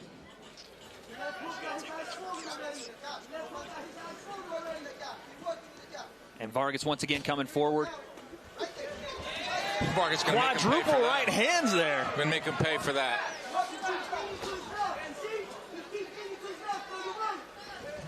And a big left hand there for Marquez, keeping himself in this fight just enough. But again, when we exchange right here in the pocket, it's the younger Vargas, the more switched on, the more accurate Vargas landing these shots and making a difference. Look at that short right hand there. Yeah, Marquez has got himself in a tough spot. You know, he's a veteran. He knows that he has to exchange in order to win this fight. But if he does exchange, he's going to get hit with something that sent him down in round two. You can see the difference there. Sometimes they're both landing, but Vargas lands cleanly. You know, Marquez lands, if he lands partially or he misses outright. So it's not having as much effect on Vargas, and it's allowing Vargas to continue to come forward and pressure both mentally and physically. Last 10 seconds here in round three. Vargas looking to follow up round two with a beautiful combination there in round three and steals the round potentially there. A nice round for your WBA Continental America's champion once again. Vargas a very...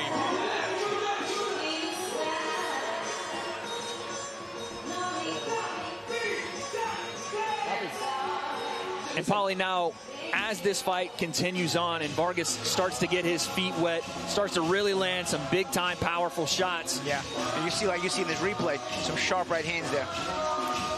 He's finding his way throughout this fight. In this fourth round, is this where we see that real turn? Is that where we see him turn it on and really look to close this? Well, you know what it is, man? You're starting to see him land a little bit better every round. They're getting a little bit closer every round. You saw the first round, he kind of felt it out. The second round, he scored the knockdown. So I think he's starting to feel more comfortable throwing, putting more emphasis on his shots that throws. I made reference to the point that Marquez still is throwing hard, but he's not landing clean enough to really discourage Vargas. While Vargas, on the other hand, when he throws, they're sharper shots, and he's starting to put more emphasis behind them, so there's more effect. And also, Paulo, you talked about it, when Marquez throws, sometimes it's partially blocked, sometimes it's not even landing at all, and those openings are so massive that you can't give a guy with the talent that Vargas has to counter and follow up with shots that are going to be devastating. Exactly. Vargas is so active. Look at this round right here. He's probably thrown 15, 20 punches already. And you could also see how Vargas doesn't forget the little subtleties like the jab. You know, oh, 2-1 there. That was beautiful. Yeah, he's standing, he's holding his ground right now. He's fighting off his back foot, but he's still able to land some really good shots on Marquez. And he's manipulating the distance a bit here too, gentlemen, right? Just when Marquez thinks he's close range and he can let shots go, the angle changes. That weight he wants to put on Vargas isn't there. He stumbles around and gets caught with a shot because of it. He's a really sound fighter. Good-looking fighter. You get a title shot soon. The 118-pound division that was once ruled by Inoue is it's a little more open now. Jason Maloney as a champ. You got Emmanuel Rodriguez as a champ. Alejandro Santiago. When Inoue leaves the division, there's opportunities. That right hand stung Marquez. He follows up with another one. You're mentioning the champions, Dan. You know how interesting is I'm starting to put together matchups in my mind. You know, Rodriguez, a solid Puerto Rican world champion. You know, how interesting would it be to see Vargas and Rodriguez in with each other? Two good technical boxers from Puerto Rico. Absolutely.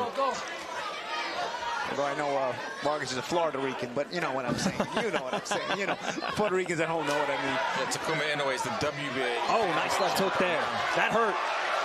Big time left hook there from Vargas, and he got that reaction on Marquez. Big swing and a miss, and look at that head movement transition back to the offense, Paul. And you see even to land the little short counters, not everything has full power on it. You just make sure he's accurate, and then he sort of mixes the power. Some a little harder, some a little softer, and he's just making sure he's frustrating Marquez in between, just little touches as well. And the thing with Vargas, he got great balance. We saw that in that last exchange, Paul. Like, he slipped out of the way, but he was still had his feet planted to be able to land a combination himself. And of course that comes from that solid Olympic background. You know, typically a good amateur pedigree will give you those fundamentals like proper balance and proper punch selection and proper accuracy. You can see Marquez's face is starting to show some punishment. The right eye starting to close a little bit. He's getting pieced up. That's a cheeky lead hand uppercut there from Vargas as well, and it's got to be frustrating, Paulie, if you're a guy like Marquez, to be that close, to be throwing that many shots and almost nothing landing cleanly. Yeah, and he does look frustrated, but you know, at the same time, again, he's an ex-world champion. He's not just going to go away quietly. He's got the pride of an ex-world champion, but he's going to keep trying. But Vargas, so this is good work from Vargas, who, like we mentioned earlier, is on the verge of a world title fight. So this is solid work for Vargas to keep him busy before he gets that title shot. Another great round for your champion, Antonio Vargas. Marquez hits a strut between rounds there. And folks, coming up here on DAZN, O'Shaquie Foster versus Rocky Hernandez in a WBC World Super Featherweight, championship match. A tough first defense for Foster, and that's going down in Mexico tomorrow live on DAZN. Sneaky good fight weekend. Amanda Serrano on Friday night. Not sneaky good. This is a great fight weekend. Ngannou. We got a little bit of O'Shaquie Foster, who won his belt 130 pounds. Cancun. Eddie and the boys at Matchroom are living it up in Cancun. So, yeah, the boxing schedule is heating up as we end the year. This fight is starting to heat up. Antonio Vargas got his foot on the gas pedal, Wade. The weather in Cancun always heats up. Hey, talk to him, Polly. Never been. Talk to him. I'm a Caribe Royale guy. It's hot here too, guys. Come on. It's like perfect weather here. Not to get all weather on you guys, but every time we come, Dan is here getting his tan on every single time. Tan Dan is different down here at the Caribe Royale. I'm wearing a lot of makeup tonight. I have no tan. And again, in this fifth round of 10, Paulie, you want to see Vargas start to separate himself. He has done that, but again, a former world champion in there, it's not going to be as easy as we think. Yeah, and you know what? It's not like Marquez is totally cooked either. You know, I know you want to go after the knockout. Not good clean shots there from Vargas again. But Marquez, oh my goodness! Well, you know what? He's closer to getting cooked here. As I'm saying that. Cooked, but he's getting marinated nicely. Right hand. The oven's more than preheated. But you know, I think if Vargas starts to sense Marquez starting to weaken a little bit, he'll start to turn up the temperature even more, you know, turn up the heat. And that's, I think, what he's searching for, and seeing how much of a reaction Marquez has to his offense. Throughout these last few rounds, Vargas has had the better offense, the sharper offense, but Marquez has still been reactive to it, right? So right now, this round, he could stop it here. Yeah, he's starting to find it already. Yeah, right now, you're starting to see Marquez reacting a little bit. I think the referee is saying, show me something. And this is exactly what you were talking about, Wade. You know, is he going to turn it up? Now he sees he can turn it up. Why? Because there's less coming back from Marquez. Goodness, look at this accuracy off the back foot. Right hand, left hook, uppercut from Vargas. Another lead hand uppercut. The guy is so precise. His balance is nearly perfect. He's so compact too. Like, he doesn't come out of his body, Paulie. You know, he's very, knows his skills, and he's in there firing off combinations right now. Well, here's the thing, man. Oh my goodness, look at that combination. Marquez tough as nails, but he might need to be a little more because he is eating some shots right now. And this crowd's ready to explode. And Vargas doesn't come undone, doesn't come outside himself. You know, he understands what kind of fight he needs to keep it to make sure he's got the advantage and win. And let me tell you something. This is also mental and psychological preparation for a title fight. To keep discipline and stay within a game plan regardless. Combinations are flurrying right now from Vargas, and it seems like everything he's throwing landing with intent. He's got great accuracy, especially on the inside. But Marquez still throwing big-time power, biting down on that mouthpiece, slapping those gloves together and saying, we're here for a fight. Yeah, Marquez, let's swing. Tough as nails, man. He's taking a beating, still coming forward. Look at that. It's like a 7-punch combination right there. Off the back foot, still leading the dance is Vargas. These last 20 seconds looking to make a difference in this round and potentially in this fight. Marquez still stalking forward, but patience out of Vargas. Like you said, Paulie, being able to understand your moments. Turning defense to offense just like that. It's the beauty of a thing to watch.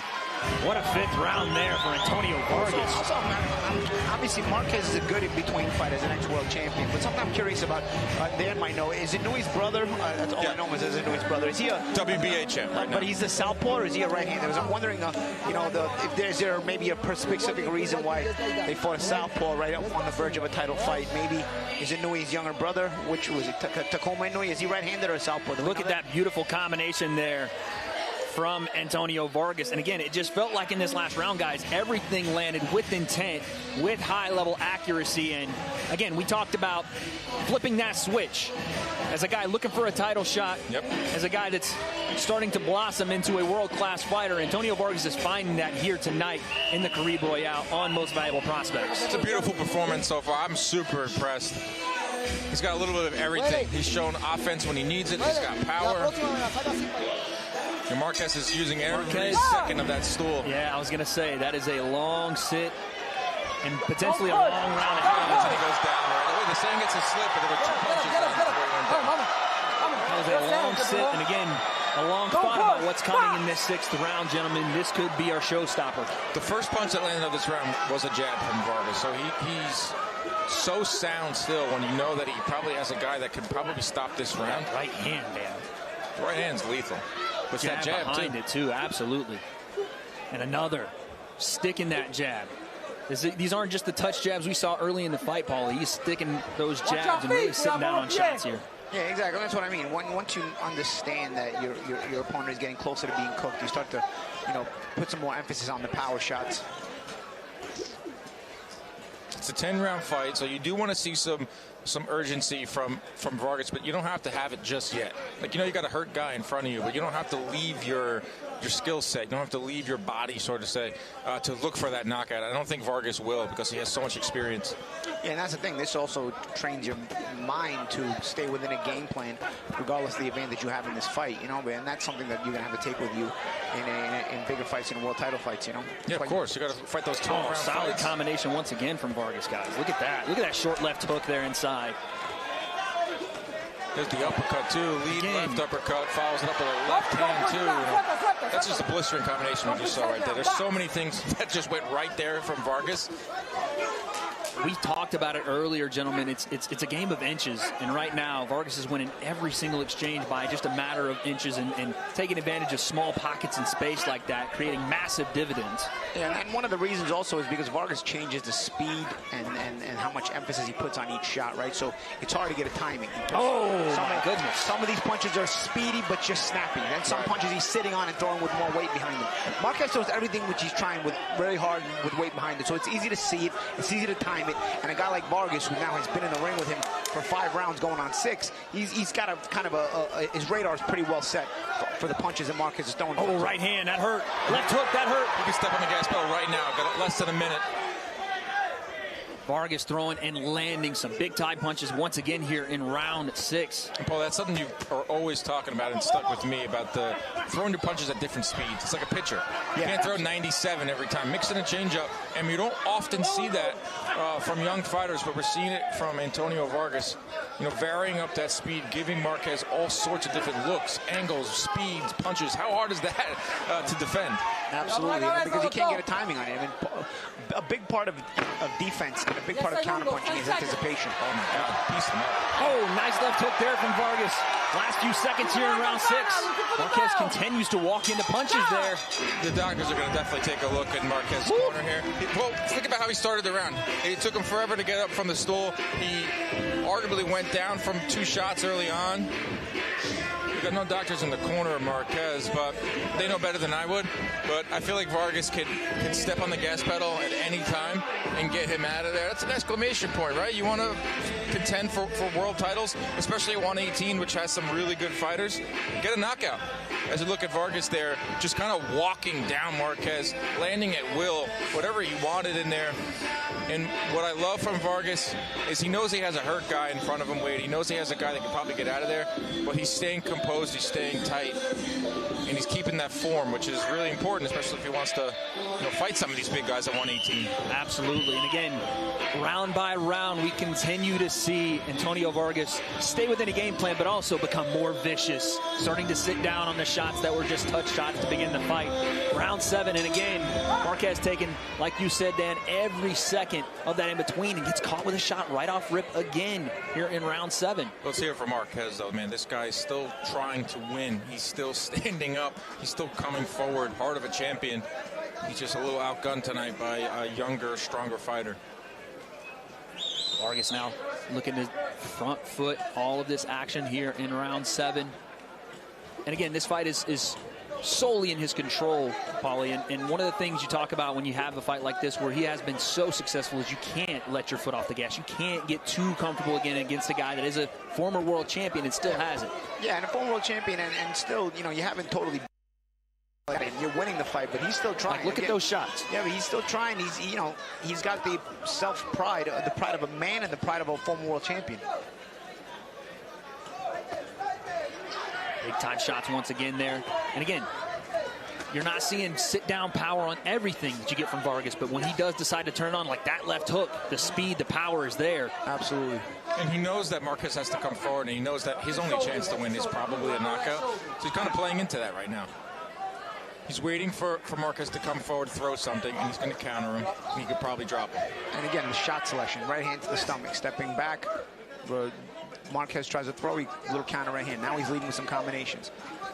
Still got to be wary of that big-time power from Marquez. He's still throwing with some massive intent. And Marquez keeps trying to throw that same left hand really, really hard, and probably hasn't landed it since maybe, if he's landed it at all, and no adjustment with it. 5-punch combination there again. At this point, if you feint with it, Vargas will bend that way because Vargas is on automatic pilot. He sees it. If you feint with it, you can get Vargas to bend that way and then throw it to him. Vargas not thinking about that. Wait, you see that jab? Absolute beauty. I know we're talking a lot about the power shots, and it's been a lot of power, but everything is set up from the jab. It's so quick, and you don't even actually see it from Vargas. That's a good point, Dan. It goes beyond that as well because then he's got an educated left hand in general, so he switches the direction. A nice sharp jab, like you mentioned. Then he turns around with hooks. Good left hooks. Right hand of the body, that hurt. Marquez dancing Where a did little that bit. come from? Marquez doing a little bit of a... This guy's built of steel. He feels like a matador. The only problem is the matador is usually not getting hit.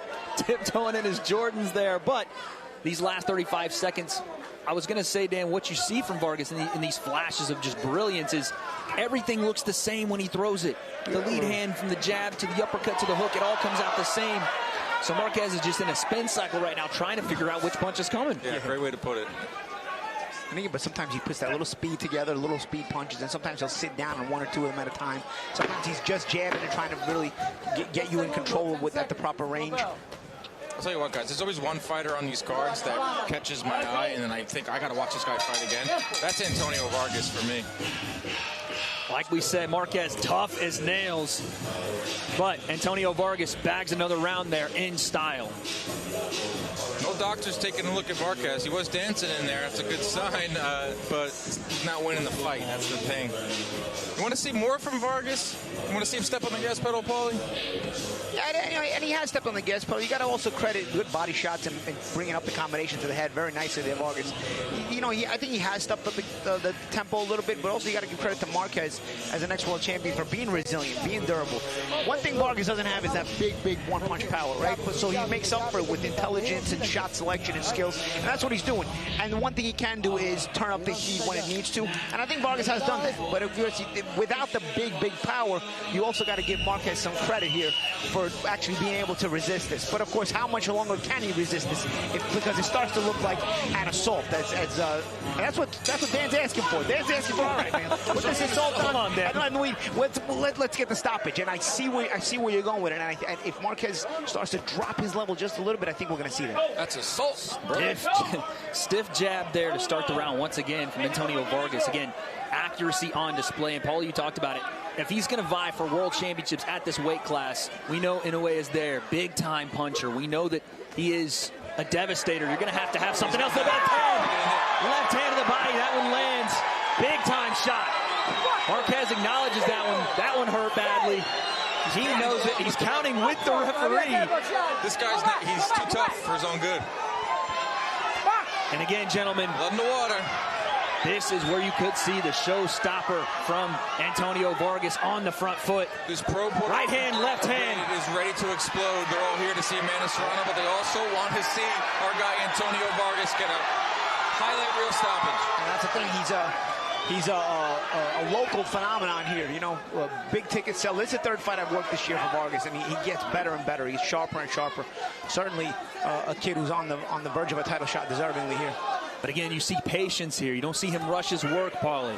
No, but he's picking the shots, and he hurt him again to the body. You saw Grimace. Big time shot again to the body from Vargas, and he's looking to capitalize, moving forward, stalking his prey at this point, gentlemen.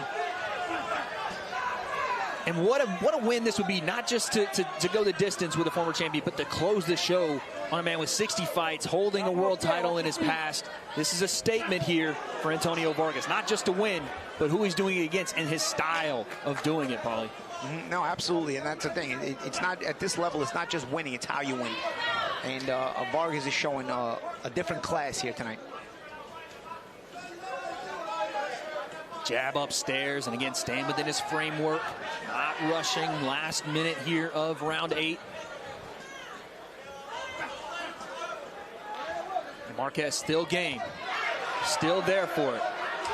But maybe, like you said, Dan, too much for his own good, too tough for his own good. That's what's gonna weaken him, is the body work.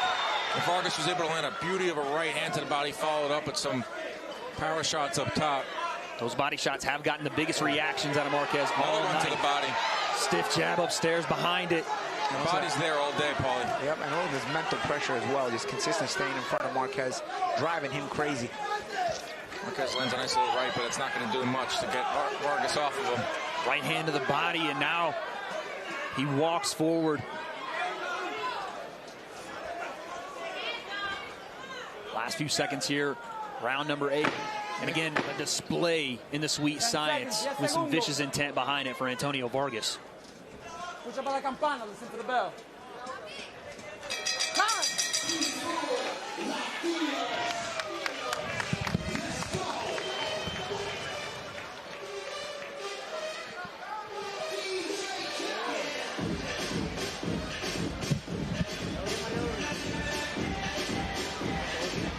rounds in the books, gentlemen. We're going 10. We might not get there. Paulie, what do we need to see in these last couple of rounds from Antonio Vargas? Well, here's the thing. I mean, he turns it up when he needs to. He kind of sets back when Marquez gets a little bit enthusiastic.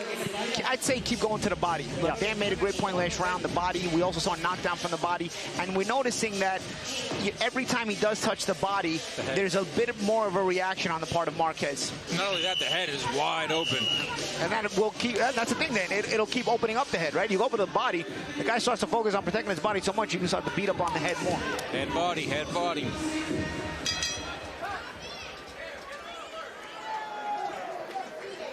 Didn't think we'd see around 9. That just shows you how tough Marquez is.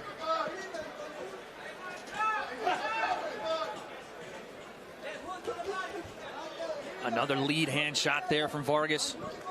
Yeah, do you see how he knows when to keep it simple as well? That was just a simple 1-2-1. Yep. And the last punch was the one that connects the best. And he's had so much success with that combination, Paulie, over and over with that 1-2-1. Yeah, and that's because Marquez really doesn't move his head a lot. He just kind of tries to put his gloves up, so you kind of start penetrating the gloves with those straight shots. Nice counters there. Goodness gracious, look at that combination. And he goes to it again. Lead hand uppercut lands. Split the guard.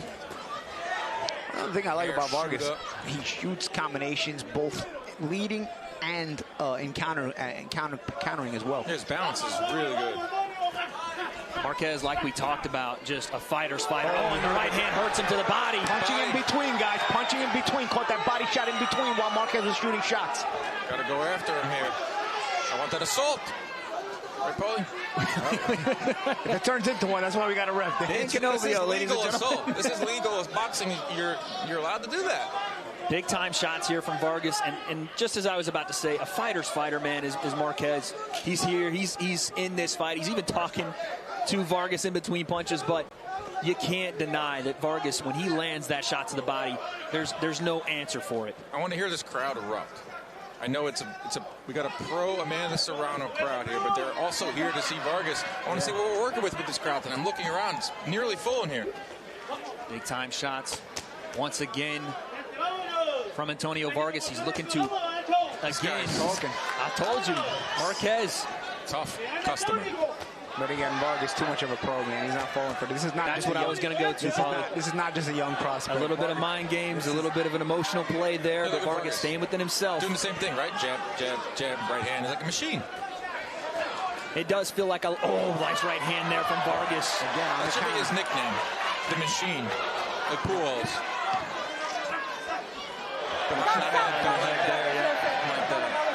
It was more like he was kind of throwing that just shot. In the midst of the combination. But Paulie, like you talked about, a veteran here in Vargas and potentially a passing of that torch. We talk about it a lot when younger guys are on that descent. You see Marquez almost as a last-ditch effort doing that emotional mind games play, like, yeah, that don't hurt, come and exchange with me, find that rhythm and exchange with me some more, right? Just almost a desperation play there. Yeah, but you know what, again, Vargas is too smart, and that's the thing. When you get to this point in your career, it's not just because you're physically gifted, it's also because you're mentally mature as well.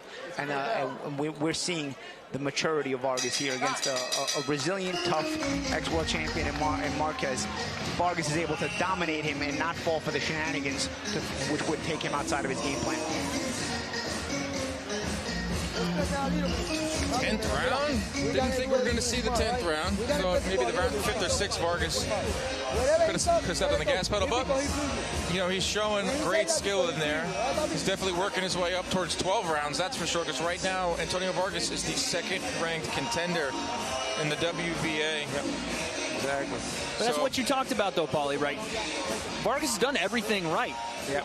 If he's not there, he's not forcing it. No. So this has been a display. And that's what I like to see here. You know, I've seen, I think, if anything, 2023 has really basically cemented the fact that Vargas is ready for the world title shot. He started the year earlier. I worked a bunch of his fights this year. Got a stoppage over ex-former IBO world champion Mitchell Banquez, then came back with another win. And here he looks very poised, very mature in this fight. You know, the only way you can go after this fight is a world title shot. This kid is ready, both physically and mentally. And he's showing that in this fight, and even to start this 10th round, right back to work, man. Like we talked about, a machine. Yeah, 1-2, 1-2, 1-2. Just blistering Marquez. And this is what you call a statement round, right? We've done all of the dirty work through this fight for Antonio Vargas. And look at that. Uppercut. Rocks him against the ropes. Hey, if those ropes weren't there, I think he would have went down. And that's the thing. Marquez also goes straight back. He's got to make different defensive choices here. Statement looking to be made here in round 10. He showed the sweet science. He showed the skill. Now it's time to really put the world on notice. Antonio Vargas is here for world championship aspirations. Yep, absolutely. Again, Marquez going straight back again. Again, this is what gets him, allows Vargas to continue the combination. Right, because he's just moving forward. Yep. He's just staying tight, compact, and coming forward. It's a bad recipe. And always looking to transition back to his range with that jab, with the footwork. Right there, you see the check hook. And again, not being lulled into the mind games here. No, I don't know. Maybe I'm partial because I kind of like to fight this way too when I was fighting, but I like. Remind you of someone, Paulie. I like how Vargas is just staying within the game plan. This is how you win championships, you know. And it's, for me personally, it's beautiful to. Oh, that left hand to the body. Because there's so much of a boxing IQ you get to show in a fight like this, you know, because you got a willing opponent in Marquez, a willing, prideful opponent in Marquez, but Vargas is better than him in every way. It's not a street fight. Pull back right hand, combinations off of it, the lead uppercut, making it look easy, flawless. Vargas finally cracked a smile. He is human. He is step human. in, lead uppercut. And again, Antonio Vargas. And another thing Vargas has shown us tonight, okay, you're seeing him go the distance against a willing opponent. Okay, some people may say, oh, I wanted the knockout. This is not Vargas' really his game.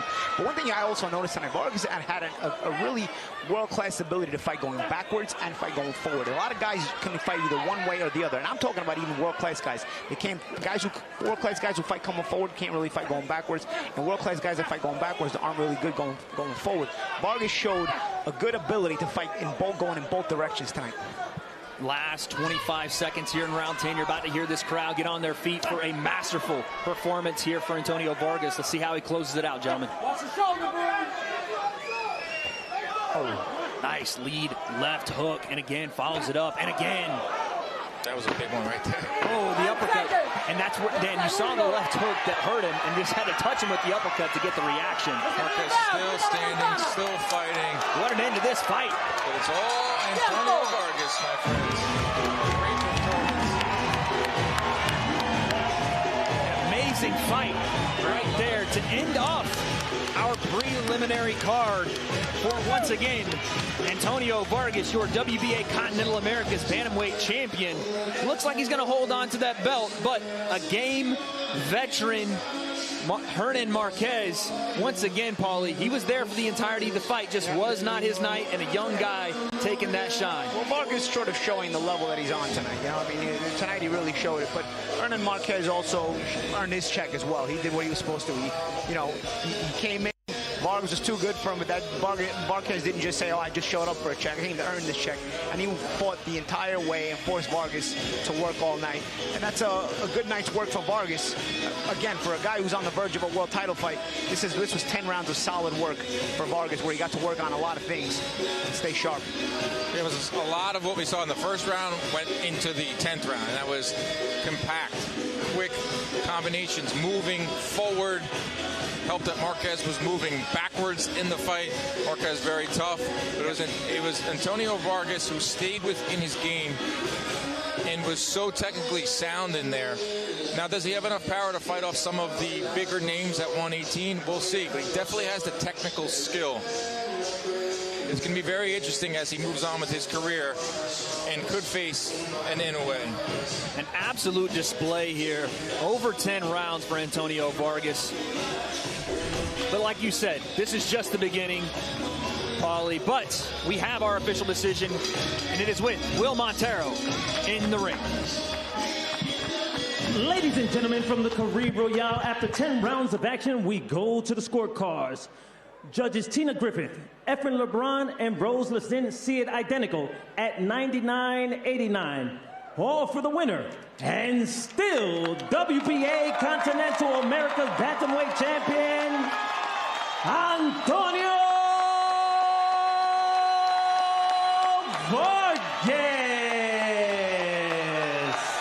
Antonio Vargas makes the hometown happy here in Orlando, defends his WBA Continental Americas Championship.